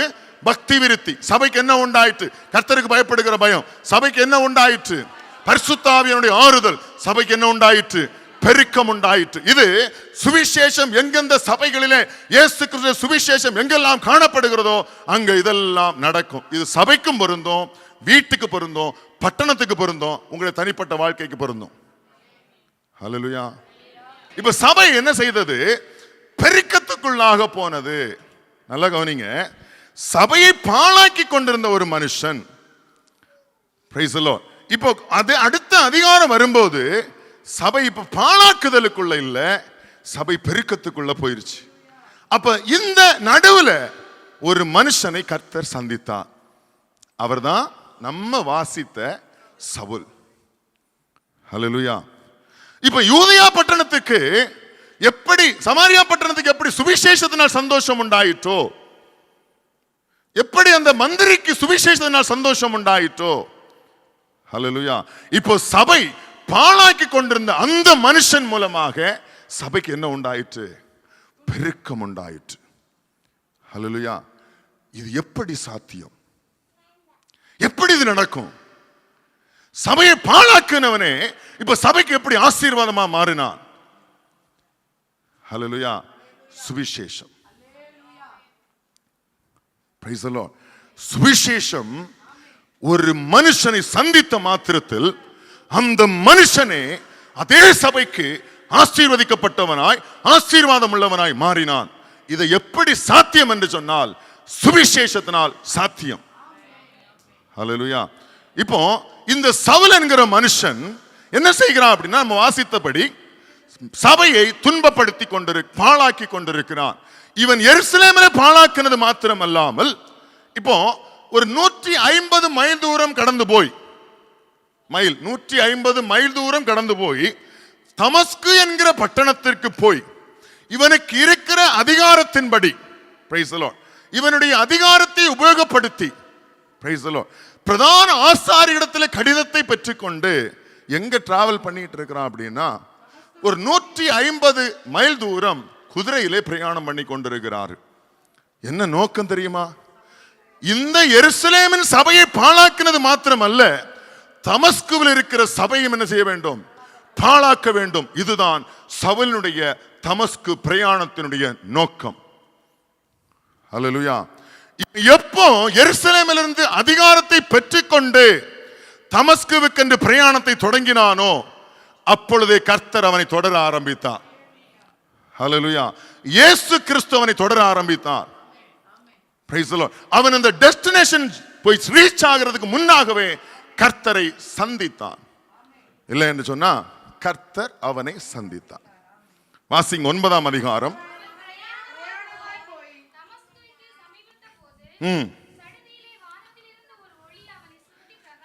சடுதியிலே வானத்திலிருந்து ஒரு ஒளி அவனை சுற்றி பிரகாசித்தது. அவன் தரையிலே விழுந்தான். அப்பொழுது சவுலே, சவுலே, நீ என்னை ஏன் துன்பப்படுத்துகிறாய் என்று தன்னுடனே சொல்லுகிற ஒரு சத்தத்தை கேட்டான். அதற்கு அவன், ஆண்டவரே நீர் யார் என்றான். நல்லா கவனிங்க. சவுல் சந்திக்கப்பட்ட மாத்திரத்தில், பிரைஸ் தி லார்ட், மந்திரிக்கு வாசிக்கிற அந்த நபர் யாருன்னு தெரியல. இப்படிதானே கேள்வி கேட்கிறார். Price the Lord. யாரை குறித்து பேசுறாரு? அவன் தம்மை குறித்து தான் எழுதுறாரோ இல்ல வேற ஒரு குறித்து எழுதுகிறாரோ கேள்வி கேட்கிறார். இப்போ சவுலை ஒரு ஒளி சந்தித்த போது சவுலுக்கு ஒரு சத்தம் கேட்கிறது. சவுலே, சவுலே, நீ என்னை ஏன் துன்பப்படுத்துகிறாய் என்று சத்தம் கேட்ட போது சவுல் அடுத்தது கேட்டது, நீர் யார்? Price the Lord. நீர் யார் என்று சொல்லி ஆண்டவராகிய இயேசு கிறிஸ்துவினிடத்தில் திருப்பி கேள்வி கேட்டான். எப்போவாது அந்த கேள்வி வந்திருக்கா? Is there is a God? Praise the Lord. ஒரு கடவுள்னு ஒருத்தர் இருக்காரான்னு கேள்வி வந்திருக்கா? இல்லை உங்களுக்கு தெரிஞ்சதையே பின்பற்றி போயிட்டு இருக்கீங்களா? யாருக்கு அந்த கேள்வி வருமா? வந்திருக்கா? Praise the Lord. கடவுள்னு ஒருத்தர் இருக்காரா? ஆண்டவன் ஒருத்தர் இருக்காரா? என்னோட ஒரு பேசுவாரா? ஜீவனுள்ள தேவன் ஒருத்தர் இருக்காரா? இல்ல. நாங்க தெரிந்ததையும் தெரியாததையும் ஏதோ எங்களுக்கு காண்பித்ததையும் செஞ்சு வத்ததையும் தொழுது கொண்டு போயிட்டு இருக்கிறோமா? எப்போவாது கேட்டிருக்கீங்களா ஆண்டவன் ஒருத்தர் இருக்காரான்னு? ஒரு கேள்வி ஜஸ்ட் கேட்டு பாருங்களேன். ஆண்டவருக்கு முன்னாடி வருவார். அவன் சந்தித்த மாத்திரத்தில் பிரைஸ் தி லார்ட் கேட்டான், ஆண்டவரே நீர் யார்? Price the Lord. ஆண்டவர்னு தெரிஞ்சிருச்சு. ஹல்லேலூயா. ஆண்டவர்னு தெரிஞ்சிருச்சு. ஆனா அந்த ஆண்டவர் யாருன்னு தெரியல. Price the Lord. ஏதாவது புரியுதா நமக்கு? கூப்பிட்ட போது ஆண்டவரேன்னு கூப்பிட்டான். ஆனா அந்த ஆண்டவர் யாருன்னு தெரியல. ஹல்லேலூயா. இப்ப ஆண்டவருடைய மறுபடி வாசிங்க. அதற்கு கர்த்தர், நீ துன்பப்படுத்துகிற இயேசு நானே, முள்ளில் உதைக்கிறது உனக்கு கடினமாம். இயேசு கிறிஸ்து பரலோகத்துக்கு ஏறி போன பிற்பாடு, ஹல்லேலூயா, பரலோகத்துக்கு ஏறி போன பிற்பாடு தரிசனத்திலே வெளிப்பட்ட முதல் மனுஷன். ஹல்லேலூயா. ஸ்தேவான் ஆண்டவர் மேல நிக்கிறத கண்டான்.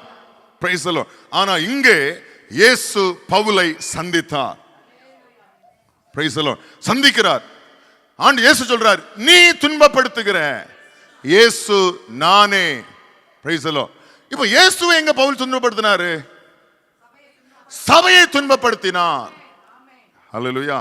அதனால ஆண்டவர் சொன்னாரு, உன்னை தொடுகிறவன் என் கண்ணின் மணியை தொடுகிறான். Price the Lord. இப்ப சபையை துன்பப்படுத்தின போது ஆண்டவர் சொன்னாரு, நீ என்னை ஏன் துன்பப்படுத்துகிறாய்? ஹல்லேலூயா. நீ துன்பப்படுத்துகிற இயேசு நானே. அடுத்து என்ன தெரியுமா கேட்டான்? அடுத்து என்ன கேள்வி தெரியுமா கேட்டான்? Price the Lord. நான் இப்போ என்ன செய்யணும்? ஹல்லேலூயா. அடுத்த கேள்வி கேட்டான், நான் என்ன செய்ய நீர் சித்தமாயிருக்கிறீர்? ஹல்லேலூயா. இதுவரையிலும் வைராக்கியம் பாராட்டி கொண்டிருந்த ஒரு பக்தி வைராக்கியம், இதுவரையிலும் வைராக்கியம் பாராட்டி கொண்டிருந்த மத நம்பிக்கை, இதுவரையிலும் வைராக்கியம் பாராட்டி கொண்டிருந்த தொழுகை முறை எல்லாம் ஒரே செகண்ட்ல, பிரைஸ் தி லார்ட், இயேசு அவனை சந்தித்த மாத்திரத்தில் கேட்டான், ஆண்டவரே நீர் யார்? நான் இதுவரை வேறொரு காரியத்தில் தொழுது கொண்டிருக்கிறேன், இதுவரை வேறொரு தெய்வத்தில் தொழுது கொண்டிருக்கிறேன், இதுவரையில் வேறொரு காரியத்துக்கு பக்தி வைராக்கியமா இருக்கிறேன், இப்பொழுது நீர் யார்? Price the Lord. ஆண்டவர் சொன்னார், I am the Lord Jesus Christ. ஹல்லேலூயா. நானே கிறிஸ்து, நானே இயேசு, நானே மரணத்திலிருந்து உயிர்த்தவன், நானே மரித்தவன், நானே அடக்கம் பண்ணப்பட்டவன், நானே எழுந்துமிருக்கிறவன், நானே பிதாவின் வலது பார்சத்தில் வீற்றிருக்கிறவன். இப்ப கேட்டான், நான் என்ன செய்யணும்? ஹல்லேலூயா. நான் என்ன செய்யணும்? ஹல்லேலூயா. இப்ப இயேசுவை சந்திச்சார் பாத்தீங்களா? இந்த பவுல் இயேசுவை சந்திச்சார் பாத்தீங்களா? இவருக்கு யாருக்கா சுவிசேஷம் பிரசங்கிச்சாங்களா? சுவிசேஷ சமாரியாவுக்கு சுவிசேஷம் யாரு பிரசங்கித்தா? பிலிப்பு பிரசங்கித்தார். எத்தியோப்பியா மந்திரிக்கு பிரசங்கித்தார். பவுலுக்கு பிரைஸ் தி லார்ட். சுவிசேஷம் பவுலுக்கு பிரசங்கிக்கப்பட்டது என்று நமக்கு வேதத்தில் கொடுக்கப்படல. ஆனால் சுவிசேஷத்தின் சொந்தக்காரரே நேரடியாகவே சந்திச்சார். வந்து அவர் எப்ப சந்தித்தாரோ சுவிசேஷத்தை அறிந்து கொண்டான். அவன் எப்பொழுது சுவிசேஷத்தை அறிந்து கொண்டானோ அப்பவே கேட்டான், நான் என்ன செய்ய சித்தமா இருக்கிறீர்? ஹல்லேலூயா. அப்போ பவுலுக்கு இயேசு கிறிஸ்து அப்பியர் ஆகி என்ன பண்ணியிருக்கிறார்னு சொன்னா, தன்னுடைய சுவிசேஷத்தை அவனுக்கு வெளிப்படுத்தினார். ஹல்லேலூயா. இப்ப பட்டணத்துக்குள்ள போகிறார். எப்படி போறாரு? சுருக்கிட்டு போறேன். குருடனாக கைத்தாங்கல் கொடுக்கப்பட்டு பட்டணத்துக்குள்ளே போகிறார். Price the Lord. போனவர் என்ன பண்ணிட்டு இருந்தார் தெரியுமா? இதுவரையிலும் பண்ணாத ஜெபம்,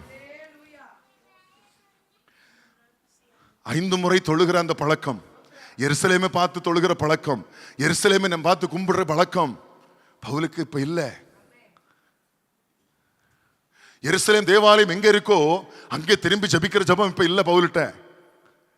சாப்பாடு மறந்துட்டார், பசி எடுக்கல, இதெல்லாம் அங்க இருக்கு. ஜெபம் பண்ணிக்கிட்டே இருக்கிறார். ஜபிக்கும் போது ஒரு தரிசனம் வருது. பவுல் கண்ட 2வது தரிசனம், அனனியா என்கிற ஒரு மனுஷன் உங்ககிட்ட வருவான். இவன் இங்க தரிசனத்தை காண்கிறான். அங்க ஒரு மனுஷன் ஜெபம் பண்ணிட்டு இருக்கிறான். அது யாரு? அவரும் அனனியா. அனனியாவும் ஜெபம் பண்ணிட்டு இருக்கிறார், சவுலும் ஜெபம் பண்ணிட்டு இருக்கிறான். அனனியாவை கர்த்தர் சந்தித்தார். பவுலை சந்தித்த அதே கர்த்தர் அனனியாவையும் சந்தித்தார். சவுலை சந்தித்த அதே கர்த்தர் அனனியாவையும் சந்தித்தார். அனனியாவே நேர்த்தருவுக்கு போ, அங்க ஒரு மனுஷன் ஜெபம் பண்ணிட்டு இருக்கிறான். அவன் பேரு சவுல். ஐயோ, அவனா? இங்க வந்ததே துன்பப்படுத்ததானே, சபையை பாழாக்கிறதுக்கானே. அது எப்போ? அங்கிருந்து எருசலேம் கிளம்புறப்போ, உள்ள வந்தப்போ, தமஸ்குக்குள்ள வந்த போது அவன் பாழாக்குகிறவன் அல்ல, சபையை கட்டுகிறவன். இப்ப அனனியாவை போய் சந்திக்க சொல்றார். அனனியா போறார். சகோதரனாகிய சவுலே, அல்லேலூயா. இதுவரைக்கும் சவுலை பார்த்து பயந்துட்டு இருந்த அனனியா, சவுலுனாலே பயம் இருந்த அனனியா, இப்ப சவுலுக்கு முன்னாடி போய் நின்று எப்படி கூப்பிடுறாரு? சகோதரனாகிய சவுலே. இந்த சகோதரனை மாற்றினது எது? சுவிசேஷம். இந்த சகோதரனை அழைப்பதற்கு மாற்றினது எது? சுவிசேஷம். சுவிசேஷம் வந்த போது விரோதி, அந்நியன், பகையாளி, துரோகம் பண்ணவன் எல்லாம் சகோதரன் ஆயிட்டான். சகோதரனாகிய சவுலேன்னு அழைச்சான். அதனாலதான் சபையில வரும்போது எல்லாரும் நம்ம எப்படி கூப்பிடுறோம்? Brother, sister. அல்லேலூயா. இங்க வேற ஒரு ரிலேஷன்ஷிப்பே கிடையாது. கணவன் மனைவி ரிலேஷன்ஷிப் உண்டு, அதுக்காக மனைவியை பார்த்து சகோதரின்னு கூப்பிடாதீங்க. சில சபைகள் அந்த பழக்கம் இருக்குன்னு கேள்விப்பட்டேன். அதாவது வீட்டுக்குள்ள மட்டும்தான் அவர் மனைவியா, சர்ச்சுக்குள்ள வந்துட்டா அவர் சகோதரியா. என்னென்னலாம் கூத்து காட்டுறானுங்க இவனுங்க. எங்கிருந்துதான் தேடிட்டு வருவானுங்கன்னு தெரியாது, கிளம்பி வந்துருவானுங்க. மனைவி அவங்கள பார்த்து என்ன கூப்பிடணும்? அடங்கொப்பம், அவனை உன எங்க வச்சு இடிக்கணும். மனைவியை பார்த்து சர்ச்சுக்குள்ள வந்துட்டா பிரதர்னு கூப்பிடணுமா? ஏன்னா நம்ம கிறிஸ்துவுக்குள்ளாக சகோதரனும் சகோதரிகளுமா இருக்கிறோம். மரமண்டைக பார்த்துங்க, வசனத்தை போட்டு புரட்டி எதையாவது ஒன்று புதுசாக காமிக்கணும், செய்யணும், அப்படி இப்படின்னு பண்ணி என்னென்னமா கூத்து பண்ணிட்டு இருக்கிறான். அல்லேலூயா. அதப்புறம் வீட்டுக்குள்ள மனைவி சர்ச்சுக்குள்ள வந்த சகோதரி ஆகும் உனக்கு. அல்லேலூயா. அதனாலதான் சபைக்கு வரும்போது நம்ம என்ன செய்யறோம்? Price the Lord. எனக்கு கர்த்தருக்கு ஸ்தோத்திரம் சகோதரனே, கர்த்தருக்கு ஸ்தோத்திரம் சகோதரியே. Price the Lord. நம்முடைய மூத்த பிரதர் யாரு? சுவிசேஷத்தின் சொந்தக்காரராகிய இயேசு கிறிஸ்து. நம்முடைய பிதாவாகிய தேவனுக்கு முதற் பேரானவரும் ஒரே பேரானவரும், அவர் பரலோகத்தில் முதலாவதாக பிரவேசித்தது நிமித்தமாக அவர் முதற் பேரான குமாரன் என்று அழைக்கப்பட்டார். அவர் மூலமாக எத்தனை பேர் ரட்சிக்கப்படுகிறார்களோ அத்தனை பேரும் சகோதரர்களும் சகோதரிகளுமாக இருக்கிறார்கள். ஆவிக்குரிய இது ஒரு ரிலேஷன்ஷிப். புரியுதா? இப்போ இந்த அனனியா போய் சகோதரனாகிய சவுலே அப்படின்னு அழைத்த போது அந்த கண்ட தரிசனத்தை குறித்து எக்ஸ்பிளைன் பண்றார். எக்ஸ்பிளைன் பண்ண உடனே சவுல் என்ன பண்ணார்? வாசி.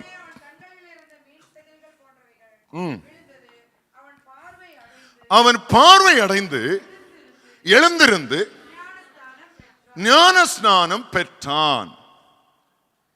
அப்ப சவுல் அனனியாவின் மூலமாக விடுவிக்கப்பட்ட பிற்பாடு முதலாவதா செஞ்ச காரியம் என்னது? ஞான ஸ்நானம் பெற்றான். மந்திரி ஞான ஸ்நானம் பெற்றார் இல்லையா?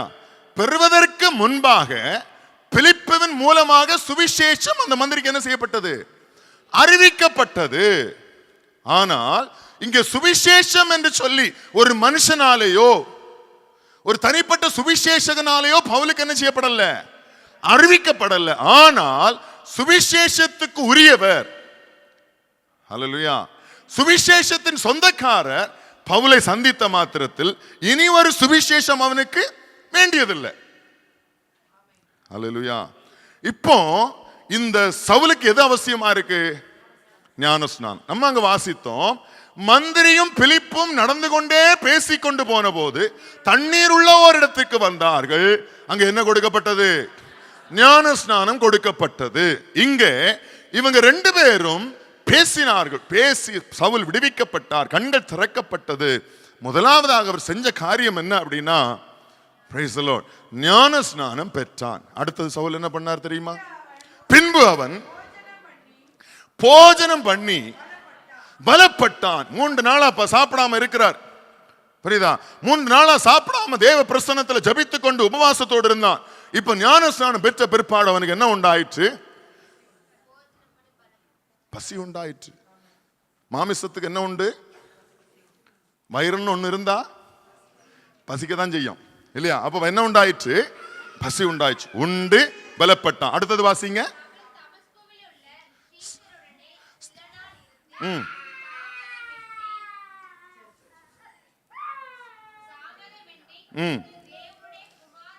நல்லா என்ன வாசிங்க? தாமதமின்றி கிறிஸ்து தேவனுடைய குமாரன் என்று என்ன செய்தாரு? ஆலயங்களிலே பிரசங்கித்தான். அல்லேலூயா. ஞான ஸ்நானம் பெற்ற அடுத்தது பிரைஸ் தி லார்ட், உண்டு பலப்பட்ட பவுல் இல்ல சவுல் செய்த வேலை என்னது? கிறிஸ்து தேவனுடைய குமாரன் என்று சொல்லி ஆலயங்களிலே பிரசங்கித்தான். அப்படின்னா என்ன பிரசங்கம் பண்ணியிருக்கிறாரு? சுவிசேஷத்தை பிரசங்கித்தான். ஹல்லேலூயா. அப்ப எங்க போய் பிரசங்கித்திருக்கிறாரு? ஆலயங்களில். அப்ப ஆலயத்தில் அங்க என்ன இல்ல இருந்தது? சுவிசேஷம் இல்லாமல் இருந்தது. கிறிஸ்து தேவனுடைய குமாரன் என்று சொல்லி என்ன செய்தானாம்? ஆலயங்களிலே பிரசங்கித்தான். Price the Lord. இப்ப சவுல் என்ன செய்கிறாரு? சுவிசேஷத்தை பட்டணங்கள் தோறும் ஆலயங்கள் தோறும் பிரசங்கிக்க ஆரம்பிக்கிறாரு. இப்பதான் 31ஆம் வசனத்தில் வாசிப்போம் மீண்டுமாக. அப்பொழுது யூதேயா, கலிலேயா, சமாரியா நாடுகளெங்கிலும் சமாதானம் பெற்று பக்தி விருத்தி அடைந்து கர்த்தருக்கு பயப்படுகிற பயத்தோடும் பரிசுத்த ஆவியின் ஆறுதலோடும் நடந்து பெருகின. அப்போ சபைக்கு துன்பம் உண்டாயிருந்தது.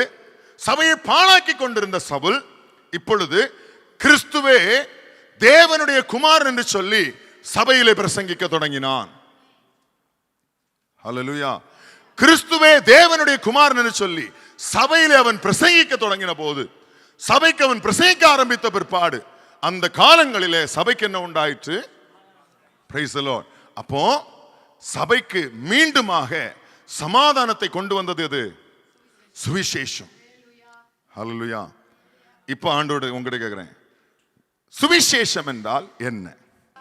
நம்ம இவ்வளவு நேரம் சொன்னோம், சுவிசேஷம் சந்தோஷத்தை கொடுத்தது, சுவிசேஷத்தினால் அசுத்த ஆவிகள் ஓடின, சுவிசேஷத்தினால் சப்பானிகள் எழுந்து நடந்தார்கள், சுவிசேஷம் பிரசங்கிக்கப்பட்ட இடத்தில் எல்லாம் முடவர்கள் நடந்தார்கள், அசுத்தாவிகள் பலத்த சத்தத்தோடு ஓடின. Price the Lord. எல்லாரும் கண்டார்கள், கேள்விப்பட்டார்கள், பக்கவாதத்தில் இருக்கவங்க எல்லாம் எழும்பி நடக்க ஆரம்பித்தார்கள். சந்தோஷம் உண்டாயிற்று, மிகுந்த சந்தோஷம் உண்டாயிற்று சுவிசேஷத்தினால். மந்திரி வந்தான், பெரிய பெரிய பதவியில் இருக்கக்கூடியவன், வசனத்தை வாசிக்கிறான், புரியவில்லை. பிலிப்பு வர்றான், காமிச்சு கொடுக்கிறான், சுவிசேஷத்தை பிரசங்கிக்கிறான், ஞானஸ்நானம் பெற்றான், மிகுந்த சந்தோஷத்தோடு திரும்பி போனான். அவன் எருசலேமுக்கு தொழுது கொள்ள வந்த மனுஷன். ஹல்லேலூயா. நல்லா புரிஞ்சுக்கணும், எருசலேமுக்கு தொழுது கொள்ள போன மனுஷன் திரும்பி போகும்போது சந்தோஷமா போனான். போகும்போதல்ல, எருசலேமுக்கு போய் எருசலேமில் தொழுது கொண்டது நான் அல்ல, அவன் பிலிப்பு சந்தித்து சுவிசேஷத்தை அறிவித்தது நிமித்தமாய் அதை ஏற்றுக்கொண்டு விசுவாசித்து ஞானஸ்நானம் பெற்ற பிற்பாடுதான் அவன் சந்தோஷத்தோடு திரும்பி போனான். அப்போ சுவிசேஷம் அந்த மந்திரிக்கு என்ன கொடுத்தது? சந்தோஷத்தை கொடுத்தது. Price the Lord. அப்ப சுவிசேஷம்னா என்ன? இதே சுவிசேஷம் இந்த சபையை பாழாக்கி கொண்டிருந்த ஒரு மனுஷனை சந்தித்தது. அதே மனுஷன் ஆலயங்களிலே கிறிஸ்துவே தேவனுடைய குமாரன் என்று சொல்லி பிரசங்கித்தான். சபைகள் சமாதானத்திலும் பக்தி விருத்தியிலும் கர்த்தருக்கு பயப்படுகிற பயத்திலும் பரிசுத்த ஆவியின் ஆறுதலிலும் நடந்து பெருகின. ஏன்? சுவிசேஷம். அப்ப இந்த சுவிசேஷம்னா என்ன? Hallelujah. What is gospel? Praise the Lord. சுவிசேஷம்னா என்ன? இதுதான் நம்ம இன்னைக்கு படிக்க போற பாடம். ஹல்லேலூயா. வேதம் சொல்லுகிறது சுவிசேஷம் அப்படிங்கிற அந்த ஒரே டைட்டிலுக்கு ஆங்கிலத்தில் தமிழ்ல நற்செய்தி என்றும் ஆங்கிலத்தில் good news. Praise the Lord. It's a good news. லூக்கா எழுதின சுவிசேஷம் ஏன் இது குட் நியூஸ் என்று அழைக்கப்பட்டது? 2:10 தேவதூதன் அவர்களை நோக்கி, பயப்படாதிருங்கள், இதோ எல்லா ஜனத்திற்கும் மிகுந்த சந்தோஷத்தை உண்டாக்கும் நற்செய்தியை உங்களுக்கு அறிவிக்கிறேன். இங்க தூதன் என்ன சொன்னான்? நம்ம வாசித்தோம் இல்லையா? சமாரியாவில் என்ன உண்டாயிற்று? மிகுந்த சந்தோஷம். மந்திரிக்கு என்ன உண்டாயிற்று? மிகுந்த சந்தோஷம். இங்க தூதன் சொல்றான், எல்லா ஜனத்திற்கும் ஜஸ்ட் லைக் தட் வசனம் எழுதிட்டு போகல, மிகுந்த சந்தோஷத்தை உண்டாக்கும் நற்செய்தியை, குட் நியூஸ் நான் உங்களுக்கு அறிவிக்கிறேன். Praise the Lord. The gospel is a good news. Hallelujah. இந்த குட் நியூஸ் நிமித்தமாக, இந்த நற்செய்தி நிமித்தமாக என்ன உண்டாகுமா? எல்லா ஜனத்திற்கும் மிகுந்த சந்தோஷம் உண்டாகும். அது நடந்துச்சா அப்படின்னு கேட்டீங்கன்னா, நடந்ததுதான் நம்ம வாசித்தோம் இப்போ. Praise the Lord. அப்ப சொன்ன வசனம் நிறைவேறுச்சா? நிறைவேறினது. வாசிங்க அடுத்தது. கர்த்தராகிய கிறிஸ்து என்னும் இரட்சகர் உங்களுக்கு தாவீதின் ஊரிலே பிறந்திருக்கிறார்.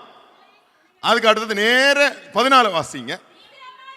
14 உன்னதத்தில் இருக்கிற தேவனுக்கு யார் மூலமாக? இந்த பிள்ளையின் மூலமாக உன்னதத்தில் இருக்கிற தேவனுக்கு மகிமையும் என்ன உண்டாகும்? பூமியில் என்ன உண்டாகும்? சமாதானம். நம்ம வாசித்தோம் இல்லையா? சபைகள் சமாதானம் பெற்று, அப்ப பூமியிலே சமாதானமும் மனுஷர்களுக்கு கிருபையும் பிரியமும் உண்டாவதாக என்று சொல்லி தேவனை துதித்தார்கள். Praise the Lord. அப்போ காஸ்பல் அப்படின்னு சொன்னாலே ஒரே லைன்ல சொல்ல போறோம் என்று சொன்னால் குட் நியூஸ். அல்லேலூயா.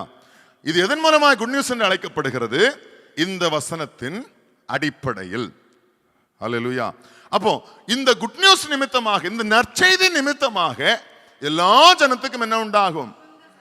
அப்போ இந்த பூமியிலே சுவிசேஷம் அல்லாமல் வருகிற எந்த சந்தோஷமும் நிரந்தரமானது அல்ல. அல்லேலூயா. அதனால ஆண்டவர் சொன்னார், உலகம் தராத சந்தோஷம், உலகம் தராத சமாதானத்தை நான் உங்களுக்கு வைத்து போகிறேன். உலகத்திலே காணப்படுகிற சந்தோஷங்கள் அத்தனையுமே டெம்பரரி. ஒரு சினிமா பார்க்கறதுனால எவ்வளவு நேரம் சந்தோஷமா இருப்போம்? அந்த சினிமா தொடங்கி முடிகிற வரைக்கும், இல்லையா? நம்ம ஒரு நண்பர்களோடு 4 பேர் சேர்ந்து இருந்து ஒரு ட்ரிப்பு போகும்போது, இல்லையா, எங்க ஒரு டூர் போகும்போது ஒரு நாள் பிளான் பண்ணி போனீங்கன்னு சொன்னா அந்த சந்தோஷம் எவ்வளவு நேரம் இருக்கும்? போனதிலிருந்து முடிகிற வரைக்கும் இருக்குமானே தெரியாது. சில ட்ரிப் எல்லாம் பாதியில கொலாப்ஸ் ஆயிருக்கு, இல்லையா? ஏன்னா நம்முடைய வாயின் வார்த்தைகளும் செய்யக்கூடிய கிரியைகள் நிமித்தமாக நம்ம ஓவரா ஜோக் அடிக்கிறோம்னு சொல்லி அவங்கள வேதனைப்படுத்துறது, ஹர்ட் பண்றது, இதனாலேயே பல ட்ரிப் என்ன ஆயிருக்கு? கொலாப்ஸ் ஆயிருக்கு. சும்மா போற போக்கில் எவனையா வம்பு இழுக்கிறது, அதனாலேயே ட்ரிப் என்ன ஆயிருக்கு? அப்போ இந்த சந்தோஷம் ஒருவேளை அப்படியே மிஞ்சி போய் 24 ஹவர்ஸ்ல அந்த சந்தோஷம் முடிஞ்சிருச்சு. அப்புறம் போயிட்டு வந்துட்டு ஒரு நாள் பேசுவோம், நல்லா இருந்துச்சுல்ல? ஆமா நல்லா இருந்துச்சு. 2 நாள் பேசுவோம், நல்லா இருந்துச்சுல்ல? ஆமா நல்லா இருந்துச்சு. அவ்வளவுதான் சந்தோஷம். ஆனா சுவிசேஷத்து நிமித்தமாக வரக்கூடிய சந்தோஷம் அது 1 மணி நேரத்துக்கு அல்ல, அந்த மனுஷனுக்குள்ளாக எப்பொழுதும். பவுல் சொன்னார், வெளியில உபத்திரவம், உள்ளுக்குள்ள சந்தோஷம். அவர் பவுல் எழுதும்போது சொல்லுவார், வெளியில பயங்கரமான உபத்திரவம் எனக்கு, ஆனா உள்ளுக்குள்ள நான் கர்த்தருக்குள் எப்பொழுது சந்தோஷமா இருக்கிறேன். இதுதான் என்னுடைய பலன். ஹல்லேலூயா. இதுதான் என்னுடைய பலன். Price the Lord. அப்போ இதுதான் சுவிசேஷம் கொடுக்கிற சந்தோஷம். புரியுதா? உபத்திரவங்கள் சுத்தி இருக்கும், பாடுகள் வரும், மரணமே நேரிடுவது போல இருக்கும், ஆனால் எனக்குள்ளே சந்தோஷம். ஹல்லேலூயா. சர்ச்சுக்கு வரும்போது மட்டும் சந்தோஷமா இருக்கிறது அல்ல, கிறிஸ்துவினுடைய சுவிசேஷம் என் உள்ளத்துக்குள் இருக்கும்போது வெளியில் எனக்கு மரணமே நேரிடுகிறதாக இருந்தாலும் என் உள்ளத்துக்குள்ள இருக்க, என் உள்ளத்துக்குள்ளே பெரிய சந்தோஷம், மிகுந்த சந்தோஷம், யாருமே தராத சந்தோஷம் எப்பொழுது கர்த்தர் தந்து கொண்டே இருப்பார். இது பூமியினால் உண்டாகிறது அல்ல, பூமியிலிருந்து வருகிறது அல்ல, பரலோகத்திலிருந்து கர்த்தரால் கிடைக்கிறது. எப்படிங்க சொல்றீங்க? வந்து பார். நான் எப்பவுமே, உங்களுக்கு எப்படி தெரியும்? எப்படி இதெல்லாம் நீங்க சொல்றீங்க? வந்து பார். நீ அல்லேலூயா. கேட்கும் போதெல்லாம் அனுபவிக்க முடியாது. உனக்கு வேணுமா? வந்து பார், அனுபவிப்பாய். Praise the Lord. புரியுதா? நாத்தான் வேலை பார்த்து நாத்தான் எப்படி நாசரேத்திலிருந்து நன்மை வருமோ பிலிப்பிட்ட கேட்பாங்க. அது சீசனாகிய பிலிப்பு சொல்லலாம், பேச்சில் இல்ல, நீ வேணா வந்து பார். வேணுமா? வந்து பாருங்க. அப்ப கிடைக்கலன்னா கேளுங்க. அல்லேலூயா. சுவிசேஷம் எனக்கு சந்தோஷம் தரலன்னு சொன்னா அப்ப கேளுங்க. நீங்க தானே சொன்னீங்க சுவிசேஷம் சந்தோஷம் தருமே. அல்லேலூயா. தரும். சுவிசேஷத்தினால் சந்தோஷம் உண்டாகும். Price the Lord. வசனம் சொல்லி இருக்கிற சத்தியம் என்று சொன்னால் உங்களுடைய வாழ்க்கையிலும் அந்த சந்தோஷத்தை கர்த்தர் தருவார். சுவிசேஷத்தினால் உண்டாகிற சந்தோஷம், இது நற்செய்தி. புரியுதா?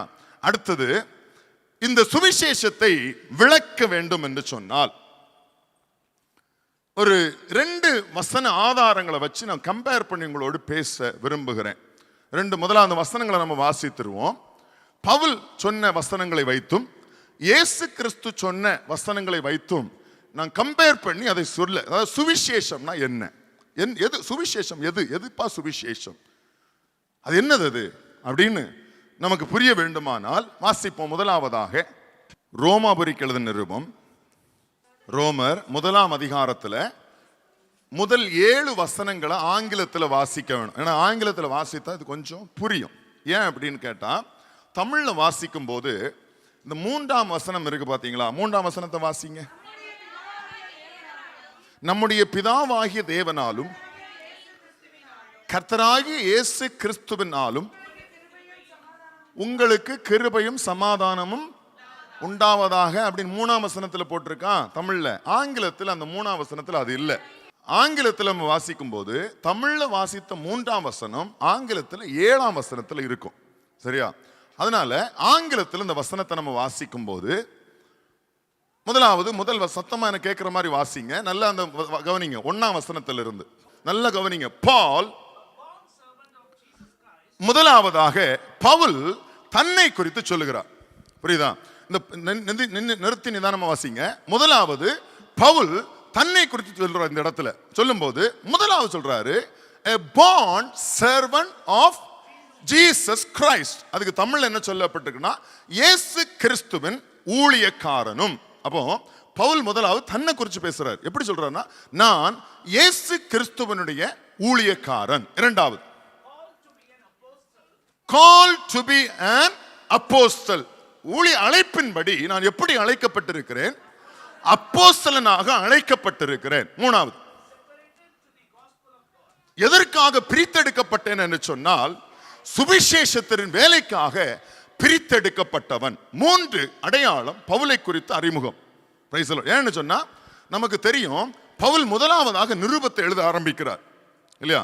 பவுல் எழுத நிருபம், முதலாவது எழுத நிருபம் வேற. ஆனா இங்க கொடுக்கப்பட்டிருக்கிற இந்த ஆர்டர் படி அப்போஸ்தலர் நடவடிக்கைகளுக்கு பிற்பாடு ரோமர் புஸ்தகத்தை வச்சிருக்காங்க. அப்படிதானே? ஆர்டர் பண்ணி இருக்கிறான். ஆர்டர் பண்ணும்போது இந்த ஆர்டர் யாருடைய புத்தகத்துல தொடங்குது? பவுலுடைய நிருபங்கள்ல தொடங்குது. ஆனா இந்த ரோமர் தான் முதல்ல எழுதினார் என்று அல்ல. இது தொடங்கப்படுகிறதுனால முதலாவது நிருபத்தை எழுதுகிறவனாகிய பவுல் நான் யாருங்கிறத சொல்றாரு. புரியுதா? ரொம்ப முக்கியமான ஒரு காரியம் பார்த்துங்க. முதலாவது நான் யாரு, இந்த நிருபத்தை எழுதக்கூடியவனாகிய நான் யாரு. அப்போ சொல்றாரு, இயேசு கிறிஸ்துவனுடைய ஊழியக்காரனும் அழைப்பின்படி அப்போஸ்தலனும் சுவிசேஷத்தின் வேலைக்கென்று பிரித்தெடுக்கப்பட்டவனுமா இருக்கிறேன். இதுதான் பால். புரியுதா? அதான் முதல்ல அது சொல்லும் போது பால். அந்த வசனம் தொடங்கும் போது எப்படி தொடங்குது? தமிழ்ல அப்படி தொடங்காது. புரியுதா? ஆங்கிலம் தொடங்கும் போது முதலாவதாக பால் அப்படிதான் தொடங்க. அந்த பவுல் ஆகிய நான் இயேசு கிறிஸ்துவுடைய ஊழியக்காரன், அப்போஸ்தலன் என்று அழைக்கப்பட்டவன், சுவிசேஷத்திற்கென்று பிரித்தெடுக்கப்பட்டவன். அடுத்தது,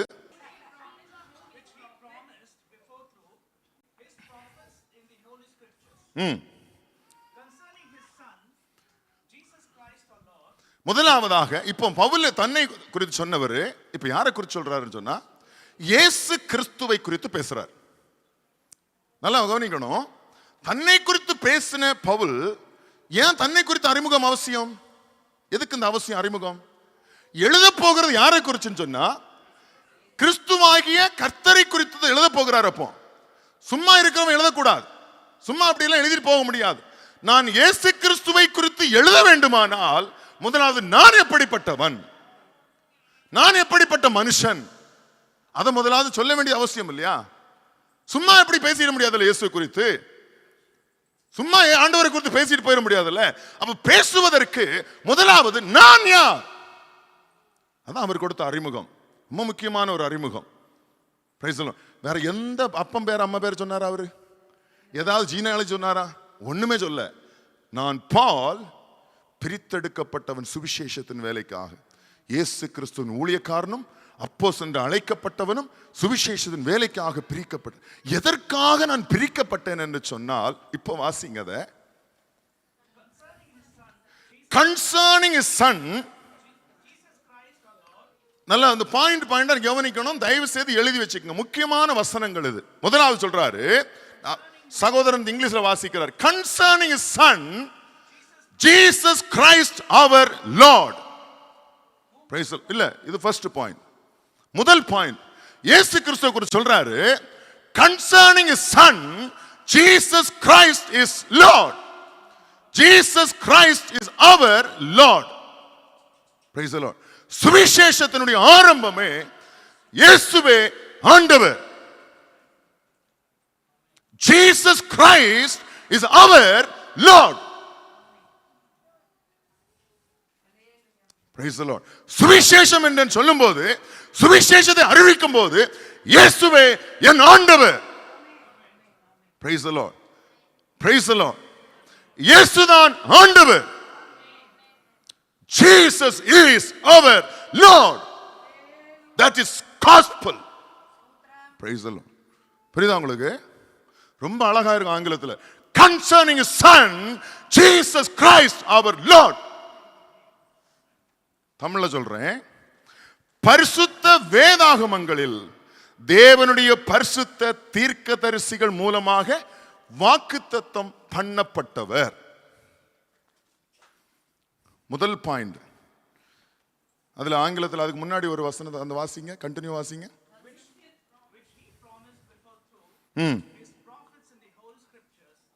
Which he had promised before through his prophets in the holy scriptures.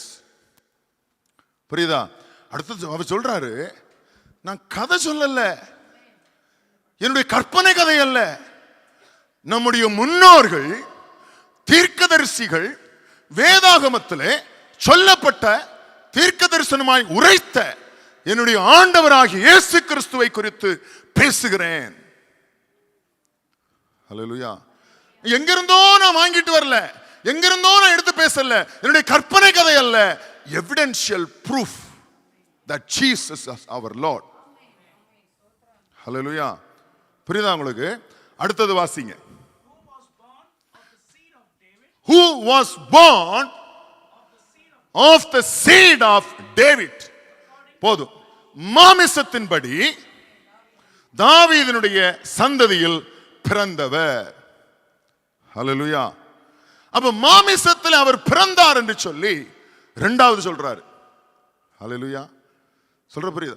வாக்குத்தத்தத்தின்படி, அதாவது வாக்குரைத்ததன்படி, இயேசு தீர்க்கதரிசிகளால் வாக்குரைத்தபடி இந்த பூமியிலே பிறந்த தேவனுடைய குமாரன் ஜீசஸ் கிரைஸ்ட் இஸ் அவர் லார்ட். புரியுதா? இரண்டாவது சொல்றாரு, அந்த அந்த வாக்குத்தத்தத்தின் பிறந்தவர் சும்மா அப்படி வானத்திலிருந்து குதிச்சு வரல, மேஜிக் பண்ணிட்டு வரல, மாமிசத்தின்படி பிறந்தார். ஹல்லேலூயா. எந்த சந்ததியிலே பிறந்து வந்தார்? நம்முடைய பிதாவாகிய தாவீதின் சந்ததியிலே பிறந்தார். இரண்டாவது பாயிண்ட். ஹல்லேலூயா.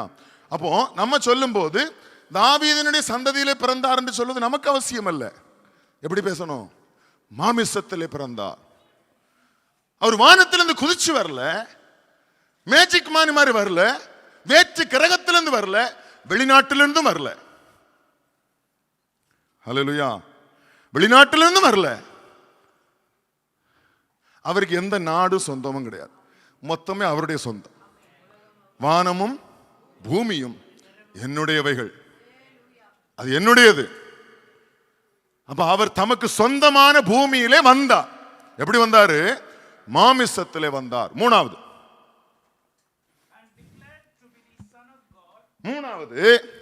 பரிசுத்த ஆவியின்படி தேவனுடைய குமாரன் என்று அழைக்கப்பட்டார்.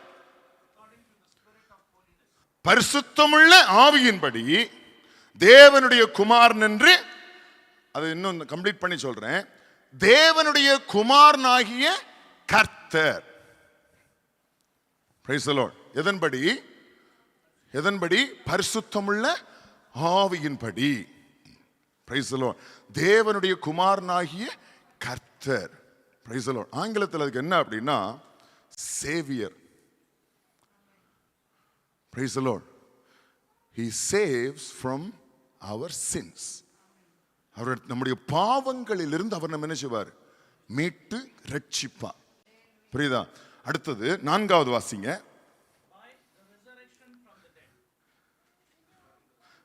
According to the Spirit. அதான் முக்கியம். பரிசுத்த ஆவியினாலே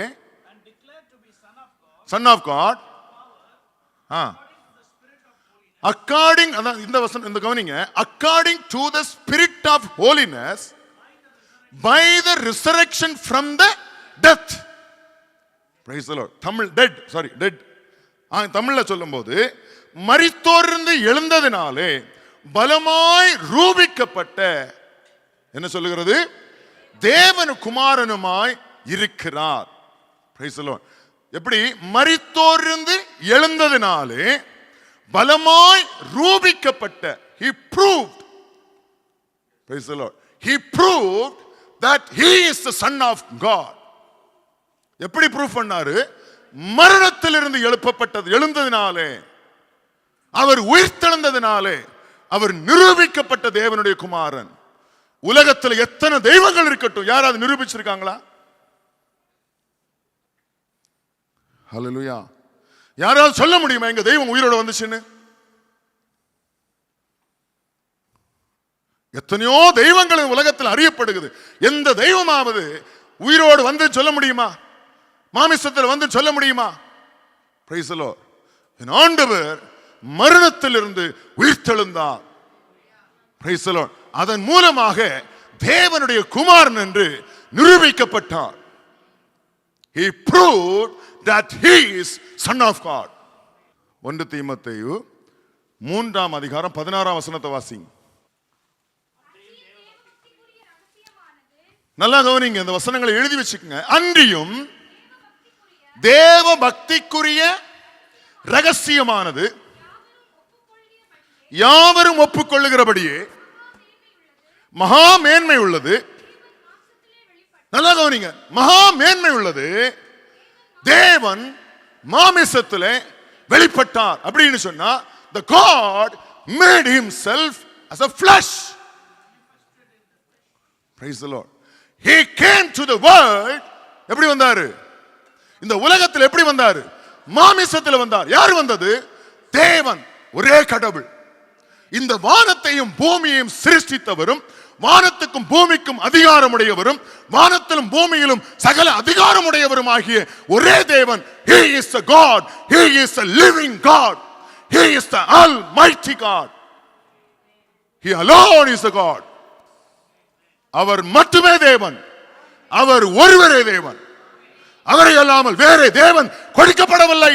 இந்த பூமி வானத்தையும் சிருஷ்டிக்கப்படவும் இல்லை. He is the God. He is the God. அவர்தான் தேவன். அந்த தேவன் மாமிசத்திலே, அது எப்படிங்க மாமிசத்திலே வெளிப்பட்டாரு? இதை எப்படிங்க நம்புறது? Because that is He is God. He can do anything. He can manifest anything. கல்லுகளையும் கொண்டு பிள்ளைகளை உண்டாக்க முடியும். அதான் அவர் காடு. காடா இருந்தா அது செய்யணும் இல்லையா? அதனால காடு. கல்லுகளையும் பிள்ளைகளாக்க முடியும் இல்ல? கல்லுகளையும் அப்பங்களாக்க முடியுமே. அப்ப ஏன் அவர் மாமிசத்தில் வெளிப்பட முடியாது? எப்படி சாத்தியம்? வந்து பார். ஆன்சர் தான். நான் எக்ஸ்பெரிமெண்ட்ல கொடுக்க முடியாது. வசனத்தை பேசுவோம், சத்தியத்தை சொல்லுவோம். வேணுமா? வந்து பார், அனுபவிச்சு பார், அப்போ உங்களுக்கும் புரியும். காஸ்பல் என்பது சொல்லுவோம், அனுபவிக்கும் போது தான் தெரியும். அனுபவிச்சாதான் காஸ்பல், அனுபவிச்சாதான் சந்தோஷம். Price the Lord. தேவன் மாமிசத்திலே வெளிப்பட்டார். அடுத்தது, ஆவியிலே நீதி உள்ளவர் என்று விளங்கப்பட்டார். Price the Lord. திரும்ப வாசிங்க ரோமர்களின் ரூபத்தில். அவர் பலமாய் ரூபிக்கப்பட்ட தேவகுமாரனுமாய் இருக்கிறார். Price the Lord. இப்போ பவுல் இயேசு கிறிஸ்துவை குறித்து எத்தனை பாயிண்ட் சொல்லி இருக்கிறாரு? ஒண்ணா சொல்லுங்க. முதலாவது ஃபர்ஸ்ட் ஆர்டர் சொல்றேன். வேதத்தின்படி வாக்குரைக்கப்பட்டவர். முதலாவது, அதான் ஃபர்ஸ்ட் பாயிண்ட். சரியா? According to the scripture he என்ன வாக்குரைக்கப்பட்டவர் முதலாவது. இரண்டாவது, மாம்சத்தின்படி பிரைஸ் தி லார்ட் தாவீதின் சந்ததியில் பிறந்தவர். முதலாவது வாக்குரைக்கப்பட்ட தேவனுடைய குமாரன், இல்லை என்றால் வாக்குரைக்கப்பட்ட வேத வசனத்தின்படி வாக்குரைக்கப்பட்டவர். இரண்டாவதாக மாமிசத்தில் வெளிப்பட்டவர். மூன்றாவதாக பரிசுத்தமுள்ள ஆவியின்படி தேவனுடைய குமாரன் ஆகிய நம்முடைய கர்த்தர். புரியுதா? பரிசுத்தமுள்ள ஆவியின்படி தேவனுடைய குமாரனாகிய நம்முடைய கர்த்தர். மூன்றாவது பாயிண்ட். நான்காவது, மரித்தோரிலிருந்து எழுந்ததினாலே, உயிர்த்தெழுந்ததினாலே பலமாய் ரூபிக்கப்பட்ட தேவகுமாரனுமாய் இருக்கிறார். 4 பாயிண்ட் ஆச்சா? இதுதான் காஸ்பல்.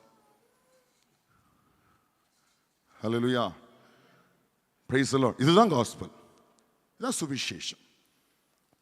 அடுத்தது, இந்த நற்செய்தியே, இது நற்செய்தி இல்லையா? இந்த சுவிசேஷம் 2 முக்கியமான பாகமா நம்ம பிரிக்கலாம். முக்கியமா 2 ட்ரூத், 2 சத்தியத்தின் 2 முக்கியமான பகுதியான பிரிச்சு இந்த காஸ்பல், இந்த சுவிசேஷம் எங்க இருந்து வந்தது, எப்படி வந்து வாசிக்கும் போது வசனத்தை நான் முதலாவது வாசிச்சுட்டு அப்புறமா இப்பதான் நான் என்ன செய்ய போறேன், அந்த கொரிந்தியர்கள் நிருபத்திலும் 15ஆம் அதிகாரத்திலும் இயேசு கிறிஸ்து சொன்ன அந்த வசனத்திலும் கம்பேர் பண்ணி உங்களுக்கு புரிய வைக்க போறேன். முதலாவதாக நம்ம வசனங்களை வாசிச்சிடுவோம், அதுக்கப்புறம் விளக்குவோம். 1 கொரிந்தியர் 15ஆம் அதிகாரத்துல இருந்து வாசிங்க. நான் அடைந்ததும்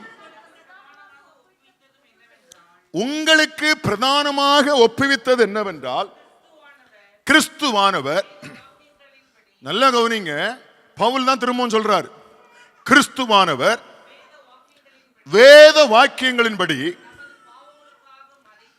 நமது பாவங்களுக்காக மரித்து, ஆங்கிலத்தில் என்ன சொல்லப்பட்டிருக்கிறது? That Christ died for our sins according to the scriptures. மறந்துடக்கூடாது. இதெல்லாம் காஸ்பலுடைய தொடர்ச்சி. புரியுதா? இதெல்லாம் காஸ்பல் அப்படின்னா இதெல்லாம் அந்த காஸ்பலுக்குள்ள வரக்கூடியது. புரியுதா? அப்ப பவுல் முதலாவது இயேசு கிறிஸ்து யார் என்கிறதை காண்பிக்கிறார். அடுத்ததுங்க, இந்த சுவிசேஷ இயேசு எதற்காக அந்த பாயிண்ட்ல பேசுறார். That Christ died for our sins according to the scriptures. ஹல்லேலூயா. இயேசு நமது பாவங்களுக்காக மரித்தார் அப்படின்னு சொல்ற. வாசிங்க. அடக்கம் பண்ணப்பட்டார். என்ன செய்யப்பட்டாரு? அடக்கம் பண்ணப்பட்டார். வேத வாக்கியங்களின்படி 3ஆம் நாளில் உயிர்த்தெழுந்து கேபாவுக்கும் பின்பு 12 தரிசனமானார். அதன் பின்பு அவர் 500 பேருக்கும் அதிகமான சகோதரர்களுக்கு ஒரே வேளையில் தரிசனமாகி, அவர்களில் அநேகர் இந்நாள் வரைக்கும் இருக்கிறார்கள், சிலர் மாத்திரம் நித்திரை அடைந்தார்கள். பின்பு யாக்கோபுக்கும், அதன் பின்பு அப்போஸ்தலர் எல்லாருக்கும் தரிசனமானார். எல்லாருக்கும் பின்பு அகால பிறவி போன்ற எனக்கும் தரிசனம் ஆனார் அப்படின்னு சொன்னா he proved that he is a son of God. எப்படி ப்ரூவ் பண்ணாரா?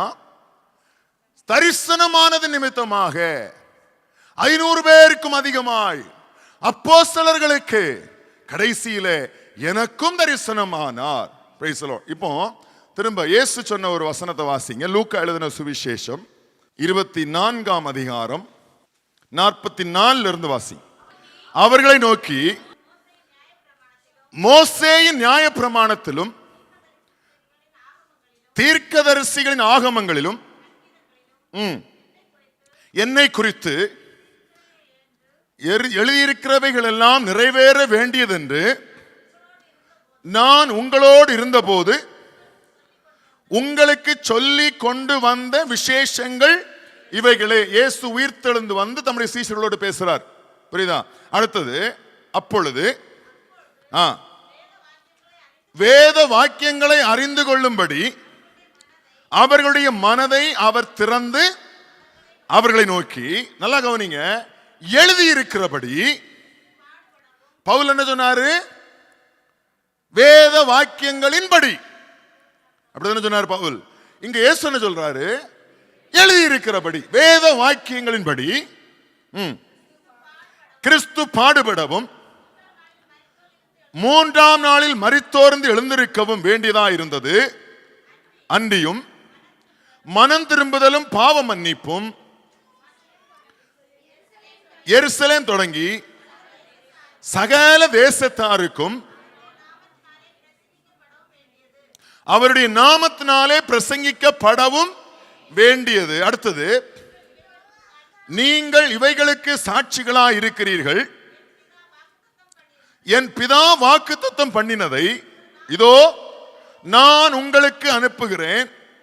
நீங்களோ உன்னதத்திலிருந்து வரும் பலனால் தரிப்பிக்கப்படும் வரைக்கும் எருசலேம் நகரத்தில் இருங்கள் என்றார். இயேசு பரலோகத்துக்கு ஏறி போவதற்கு முன்பாக வாக்குரைத்த காரியம் சீஷர்களுக்கு.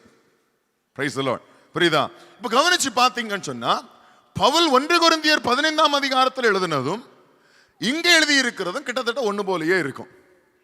இங்கேயும் உயிர்த்தெழுந்து வந்த கிறிஸ்து அப்போஸ்தலருக்கு தரிசனமாகி பேசிட்டு இருக்கிறார். அங்க என்ன சொன்னார் பவுல்?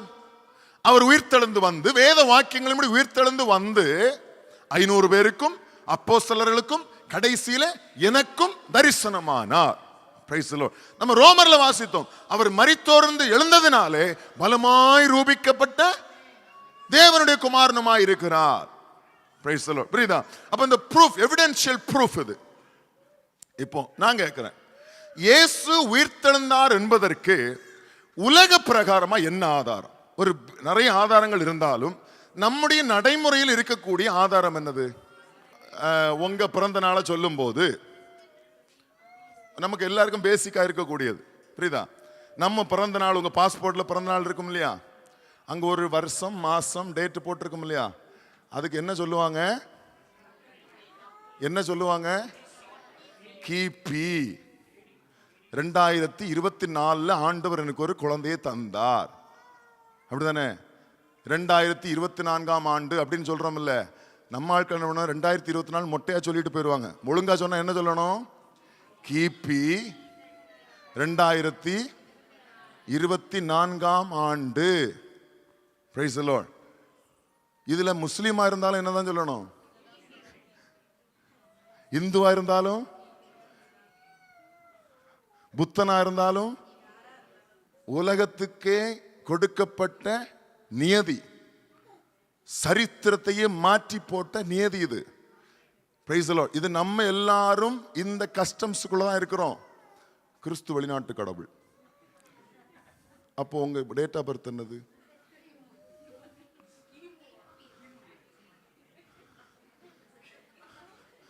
டேட் ஆஃப் பர்த் எப்படி சொல்றது? இயேசு வெளிநாட்டு கடவுள், இயேசு இந்தியாவுடைய கடவுள் அல்ல. அப்போ உங்க டேட் ஆஃப் பர்த், அப்ப இந்தியாவுடைய வருஷம் என்னதுடா? இந்தியா எந்த ஆண்டுல கவர்மெண்ட் அரசாட்சி வரப்போகுது? இந்த ஆண்டு, இந்த மாதம், இந்த இதுல இந்த பிரதமர் ஆக போறாருன்னா எதை வச்சு சொல்றீங்க? ஹல்லேலூயா. நம்ம நடைமுறை வாழ்க்கையில் இதுபோல் நிறைய எவிடன்ஸ் நம்ம காமிக்கலாம். ஒரே ஒரு எவிடன்ஸ் தான் சொல்லிட்டு இருக்கேன். நம்முடைய அன்றாட வாழ்க்கையில் கடவுள் இருக்குன்னு சொல்றவனும் சரி, கடவுள் இல்லைன்னு சொல்றவனும் சரி, இயேசு வெளிநாட்டு கடவுள்னு சொல்றவனும் சரி, நீ விரும்பினாலும் விரும்பாவிட்டாலும் வேணும்னு சொன்னாலும் வேண்டான்னு சொன்னாலும் நீ ஆட்டோமேட்டிக்கா எந்த கஸ்டம்ஸுக்குள்ள வந்துட்ட? இயேசு உயிர்த்தெழுந்தார் என்பதற்கு சாட்சியா நீ தான் இருக்கிற. ஹல்லேலூயா. உலகத்தினுடைய சட்ட திட்டங்களை மாற்றி எழுதினதே இயேசுனுடைய உயிர்த்தெழுந்த பிற்பாடுதான். நம்முடைய அன்றாட வாழ்க்கையில் இருக்கக்கூடிய ரொம்ப சின்ன ஒரு எவிடன்ஸ் இது. ஹல்லேலூயா. உலகமே இந்த கஸ்டம்ஸுக்குள்ள தான் இருக்கு. உலகத்தின் சட்ட திட்டங்களும் அரசியல் சாசனங்களும் இந்த சட்ட திட்டத்துக்குள்ள தான் எழுதி வைக்கப்பட்டிருக்கிறது. ஏன்னு சொன்னா Christ is a history maker. அவர் மூலமா தான் வரலாறு. வரலாறு பேசணும்னு சொன்னாலே கிறிஸ்துவுக்கு முந்தின வரலாறு, கிறிஸ்துவுக்கு பிந்தின வரலாறு தான் வரலாறு. நம்ம வரலாறு தானே பேசுறோம். கிறிஸ்து இல்லாம வரலாறு பேசுறீங்க பாப்பா நீங்க. இயேசு கிறிஸ்து என்கிற ஒரு தெய்வம் இல்லாமல் உங்க வரலாறு நீங்க எழுதிங்க பாப்போம். கரெக்டா எவிடன்ஸ் கொண்டு காமிச்சிருங்க பாப்போம். வரலாறு எழுதப்பட்டது கிறிஸ்துவுக்கு முன் கிறிஸ்துவுக்கு பின். அதான் நம்ம படிக்கிற வரலாறு. நம்முடைய இந்திய தேச வரலாறோ உலகத்தினுடைய வரலாறு எதன் அடிப்படையில் இருக்குது? கிறிஸ்து தான் மத்தியஸ்தர். முன்னும் பின்னும் அவ்வளவுதான். Before Christ, after Christ. Hallelujah. இது நான் உங்களுக்கு நம்முடைய நடைமுறையில் இருக்கக்கூடிய வரலாற்றை சொன்னேன், எவிடன்ஸ் சொன்னேன். நமக்கு அதெல்லாம் இருக்கோ இல்லையோ, வருஷங்கள் இருக்கோ இல்லையோ, நம்முடைய ஆதாரம் எது? பைபிள். ஹல்லேலூயா. இயேசு உயிர்த்தெழுந்து தரிசனமானார். Price the Lord. அவர் மரித்த நாளை எல்லாம் அவங்க கணக்கிட்டது உயிர்த்தெழுந்த பிற்பாடுதான். கிபி கிமு. Price the Lord. உயிர்த்தெழுந்த நாள், அதாவது இயேசு பிறந்ததிலிருந்து அதானே கணக்கிடுறாங்க இல்லையா? இயேசு பிறந்ததிலிருந்து, இயேசு எப்ப இந்த பூமிக்கு பிறந்தாரோ அதிலிருந்து கிமு 1, கிபி 1, கிபி 2, கிபி 3 இப்படிதான் கணக்கிடுற வரலாறு எழுதப்பட்டது. கிமு 586 அப்படின்னு சொன்னா கிறிஸ்துவுக்கு முன். Hallelujah. Christ is the Lord. இயேசுவே ஆண்டவர். அவர் மட்டும்தான் ஆண்டவர். அவர் மட்டும்தான் கர்த்தர். இயேசுதான் தெய்வம். இயேசுதான் நம்முடைய பாவங்களுக்காக மரித்தவர். இயேசுதான் மரித்தோர்ந்து எழுந்தும் இருக்கிறவர். ஹல்லேலூயா. இப்போ வாசிக்கும் போது இந்த முக்கியமான இந்த 2 அதிகாரத்திலிருந்து நம்ம அறிந்திருக்க வேண்டிய முக்கியமான 2 பாயிண்ட் மட்டும் நான் சொல்ல விரும்புகிறேன். வாசித்த இந்த லூக்கா எழுதின சுவிசேஷத்தின் 24ஆம் அதிகாரத்திலிருந்தும் 1 கொரிந்தியர் 15ஆம் அதிகாரத்திலிருந்தும் நம்ம வாசித்த வசனத்திலிருந்து இந்த பவுலும் சரி இயேசுவும் சரி ஒரு முக்கியமான காரியத்தை திரும்ப திரும்ப சொல்றாங்க. என்ன சொல்றாங்க அப்படின்னா, தேவனிடத்திலிருந்து வந்த செய்தி. இந்த காஸ்பல் அப்படிங்கிறது தேவனிடத்திலிருந்து வந்த நற்செய்தி. இயேசு சொல்லும்போது என்ன சொல்லுவார் அப்படின்னா, எழுதியிருக்கிறபடி. Praise the Lord. புரியுதா? பவுல் சொல்லும் போதும் எழுதியிருக்கிறபடி அப்படின்னு சொன்னா, எழுதியிருக்கிறது யாருடைய வசனம்? தேவனுடைய வசனம். Price the Lord. சொல்ற புரியுதா? அப்போ எழுதியிருக்கிற அந்த வசனத்தின்படி, எழுதியிருக்கிற அந்த வாக்கியத்தின்படி இந்த நற்செய்தி என்பது யாரிடத்திலிருந்து வந்த செய்தி? தேவனிடத்திலிருந்து வந்த செய்தி. நம்ம வாசித்த வசனத்திலே உங்களுக்கு ஒரு வசனத்தை நான் காண்பிக்க விரும்புகிறேன். ரோமருக்கு எழுதின நிருபத்திலேயே 1 வாசிங்க. இயேசு கிறிஸ்துவின் ஊழியக்காரனும் அப்போஸ்தலன் ஆகும்படி அழைக்கப்பட்டவனும். இந்த வார்த்தையை கவனிச்சீங்களா? தேவனுடைய சுவிசேஷத்திற்காக பிரித்தெடுக்கப்பட்டவனும். அப்போ இந்த குட் நியூஸ் யாருடையதா இருந்தது? தேவனுடையதா இருந்தது. அப்போ தேவனிடத்திலிருந்து வந்த தேவனுடைய நற்செய்தி. Price the Lord. புரியுதா? அடுத்தது இன்னொரு பாயிண்ட் நான் சொல்லுறேன். என்ன அப்படின்னா, 2வது பாயிண்ட் கவனிச்சுங்க. தேவனுடைய குமாரனாகிய இயேசு கிறிஸ்துவை பற்றின நற்செய்தி. புரியுதா? முதலாவது தேவனிடத்திலிருந்து வந்த தேவனுடைய நற்செய்தி. இரண்டாவது, இந்த நற்செய்தி யாரை குறித்தது என்று சொன்னா, தேவன் கொடுத்த இந்த நற்செய்தி யாருடையது என்று சொன்னா, தம்முடைய குமாரனாகிய இயேசு கிறிஸ்துவை குறித்த நற்செய்தி. இது முழுக்க முழுக்க பூமியிலிருந்து உண்டானது அல்ல, முழுக்க முழுக்க தேவனிடத்திலிருந்து தேவனால் அருளப்பட்டது. புரியுதா? முழுக்க முழுக்க தேவனிடத்திலிருந்து தேவனால் அருளப்பட்ட நற்செய்தி. இந்த நற்செய்தினால என்ன பயன் அப்படின்னு கேட்டீங்கன்னா, இந்த நற்செய்தினால நம்முடைய வாழ்க்கை மாறும். புரியுதா? இரண்டாவது, இந்த வாழ்க்கை அதாவது நம்ம கவனிச்சிங்கன்னு சொன்னா, நான் இயேசுவை அறியாததுக்கு முன்னாடி இப்படிப்பட்ட மனுஷனாக இருந்தேன், நான் இயேசுவை அறியாததுக்கு முன்னாடி இந்த பாவத்தில் இருந்தேன், நான் இயேசுவை அறியதுக்கு முன்னாடி இப்படிப்பட்டவனாக இருந்தேன். பவுல் சொன்னார் இல்லையா? பவுல் இருக்கார் இல்லையா? முதலாவது எப்படிப்பட்டவராக இருந்தார்? இயேசு அறியதுக்கு முன்னாடி சபையை பாழாக்கினவன், சபையை துன்பப்படுத்தினவன். இயேசுவை அறிந்த பிற்பாடு சபையை கட்டுகிறவன், சபையை உபதேசத்தில் நிறுத்துகிறவன். புரியுதா? வித்தியாசம் புரியுதா? அப்போ இந்த சுவிசேஷம் ஒரு மனுஷனுடைய வாழ்க்கையை மாற்றக்கூடியது. புரியுதா? சுவிசேஷத்தினால ஒரு மனுஷனுடைய லைஃபே அப்படி அப்சைட் டவுனா மாறிடும். நிறைய எக்ஸாம்பிள், நீங்க லிவிங் டெஸ்டிமனி நீங்க நிறைய பார்க்க முடியும். அடுத்தது, இந்த சுவிசேஷம், இயேசு கிறிஸ்துவை பற்றின சுவிசேஷம் பார்த்தீங்களா? இந்த சுவிசேஷம் நம்ம என்ன செய்யும்? இரண்டாவது என்ன அப்படின்னா, நம்மை பாவங்களிலிருந்து ரட்சிக்கும். அதனாலதான் இயேசு கிறிஸ்துவுக்கு ரட்சகர் என்கிற பெயர். ரட்சகர் ஆங்கிலத்தில் லார்ட் அப்படின்னு சொல்லுவாங்க. ரட்சகர் அப்படின்னு சொன்னா பாவத்திலிருந்து நம்மை ரட்சிக்கிற ஆண்டவர். லார்ட் இல்லைன்னா ஆண்டவர், இல்லைன்னா சேவியர், எல்லாமே அதுக்குள்ள வரக்கூடியது. பாவத்திலிருந்து நம்மை ரட்சிக்கிறவர். அடுத்தது மூணாவதாக, அந்த ஆண்டவர் இல்லைன்னா சேவியர், இந்த ரட்சகர் நம்ம என்ன செய்வார்னு சொன்னா, நித்திய ஜீவனுக்கென்று, அதாவது தன்னுடைய ஜீவனாகிய தனக்குள் இருந்த அந்த நித்திய ஜீவனுக்கென்று நம்மை நடத்தி செல்லக்கூடியவர். நமக்கு எதை கொடுத்திருக்கிறார்? வேதம் சொல்லுகிறது, நித்திய ஜீவனை அளிப்பேன் என்பதே அவர் நமக்கு கொடுத்த வாக்குத்தத்தம். இந்த நித்திய ஜீவனை அளிக்கும்படியாக நம்மை அந்த நித்திய ஜீவனுக்கென்று நடத்தி செல்லக்கூடியது, நடத்தி செல்லக்கூடியவர். Price the Lord. புரியுதா? நமக்கு நான் அடிக்கடி சொல்லுவேன், நம்முடைய மரணத்துக்கு பிற்பாடு எத்தனை லைஃப் உண்டு? ரெண்டு லைஃப் தான். அடுத்த பிறவின்னு சொல்லி எல்லா மதங்களும் பேசுறது போல, மரித்த பிற்பாடு சித்தப்பா ஆயிரும், பெரியப்பா ஆயிரும், கோழி ஆயிரும், மாடு ஆயிரும், அப்படி எல்லாம் ஒன்றும் கிடையாது. ரெண்டு பிறவி. என்ன அப்படின்னா, ஒன்றில் நரகம், இல்லை என்றால் நித்திய ஜீவன், கிறிஸ்துவின் மூலமாக உண்டான நித்திய ஜீவன். இல்லை என்று சொன்னால் பிசாசின் மூலமாய் உண்டான நித்திய ஆக்கினை தீர்ப்பு, இல்லை என்றால் நரகம்.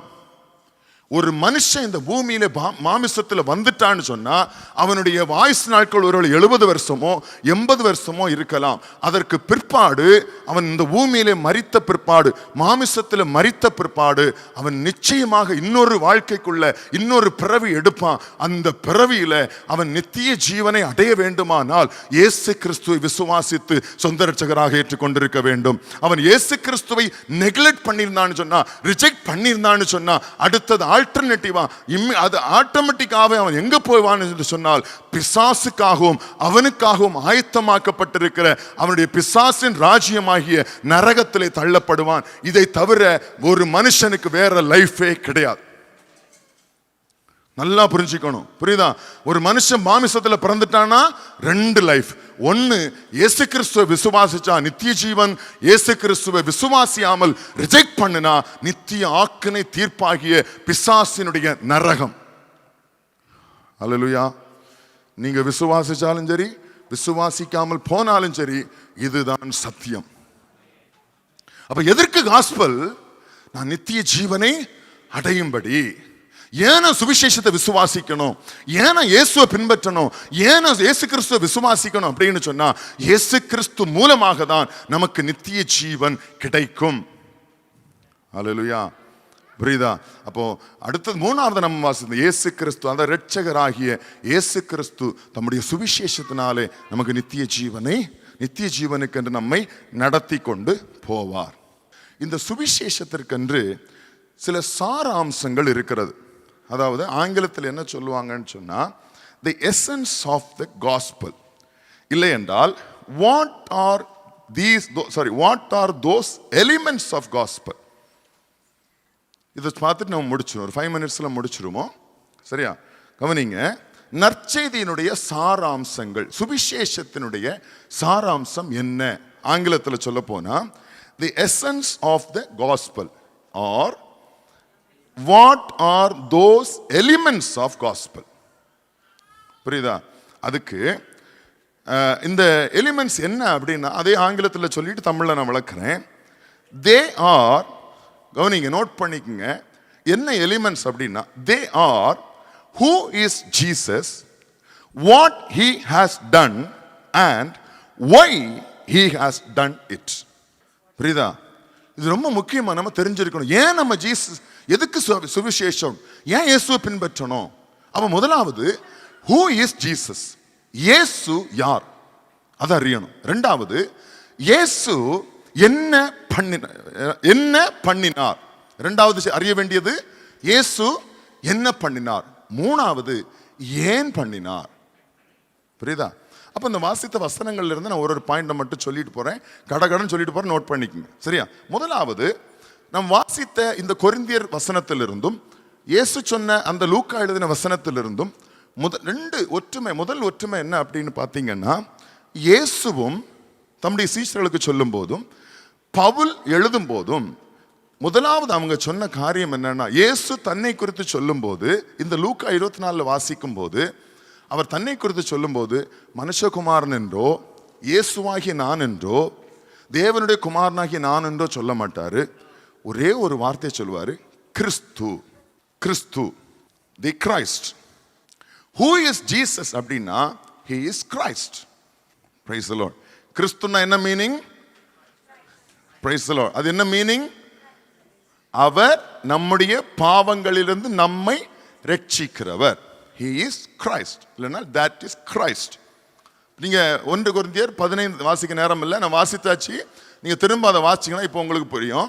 பவுல் சொல்லும் போதும் கிறிஸ்துவானவர் பாடுபடவும், இயேசு சொல்லும் போதும் 24 அதிகாரத்தில் சொல்லுவார் கிறிஸ்து எழுதியிருக்கிறபடி பாடுபடவும். ரெண்டு பேருமே கிறிஸ்து என்கிற வார்த்தையை தான் உபயோகப்படுத்துவாங்க.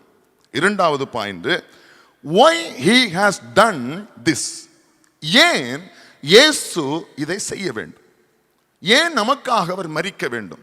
இயேசு பூமியில வந்து மரித்தார் இல்லையா, ஏன் நமக்காக மரிக்க வேண்டும். why he has done, sorry, what has he done, sorry மன்னிக்கணும், அத இரண்டாவது point, what has he done. இரண்டாவது பாயிண்ட் என்னது? அவர் நமக்காக என்ன பண்ணினார். பார்க்கும்போது மரித்து 3ஆம் நாளில் உயிர்த்தெழுந்தார். இது கொரிந்தியர்ல பவுல் சொன்னது. லூக்கால இயேசு சொன்னாரு அவர் பாடுபடவும் 3ஆம் நாளில் மரித்தோரிலிருந்து எழுந்திருக்கவும் வேண்டும். ரெண்டு பேரும் கிட்டத்தட்ட ஒரே செய்தி தான் சொல்லுவாங்க. புரியுதா?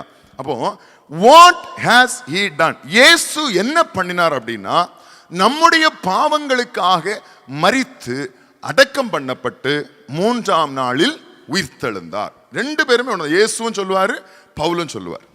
மூணாவது கொஸ்டின் தான், why has he done this. ஏன் இயேசு இதை பண்ணணும், ஏன் இயேசு இதை செஞ்சார்?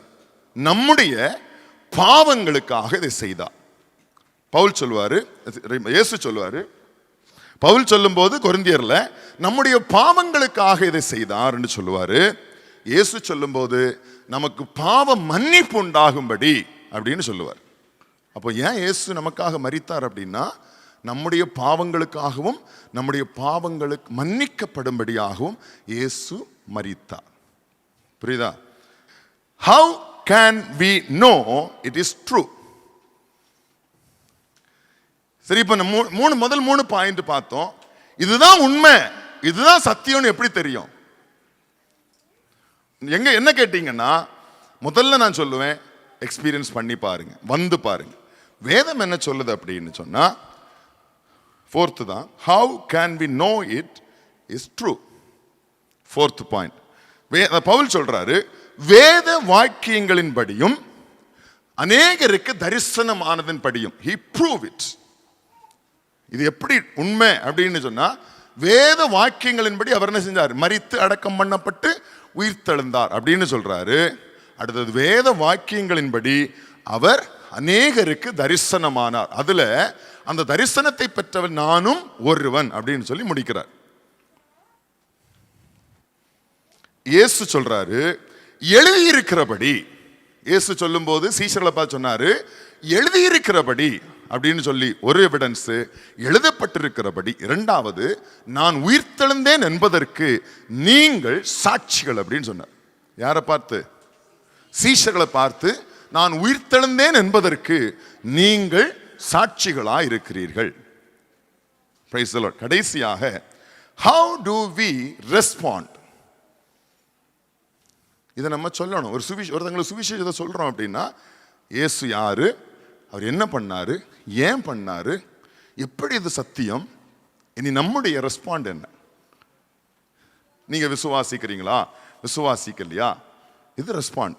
அப்போ 5வது கொஸ்டின் என்னன்னா, how do we respond?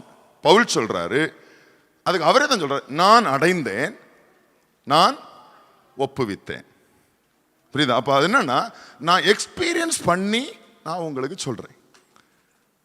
Pavul சொல்லும்போது, நான் அடைந்ததும் உங்களுக்கு வாசித்தோம் இல்லையா 15:3, நான் அடைந்ததும் உங்களுக்கு ஒப்புவித்ததுமான.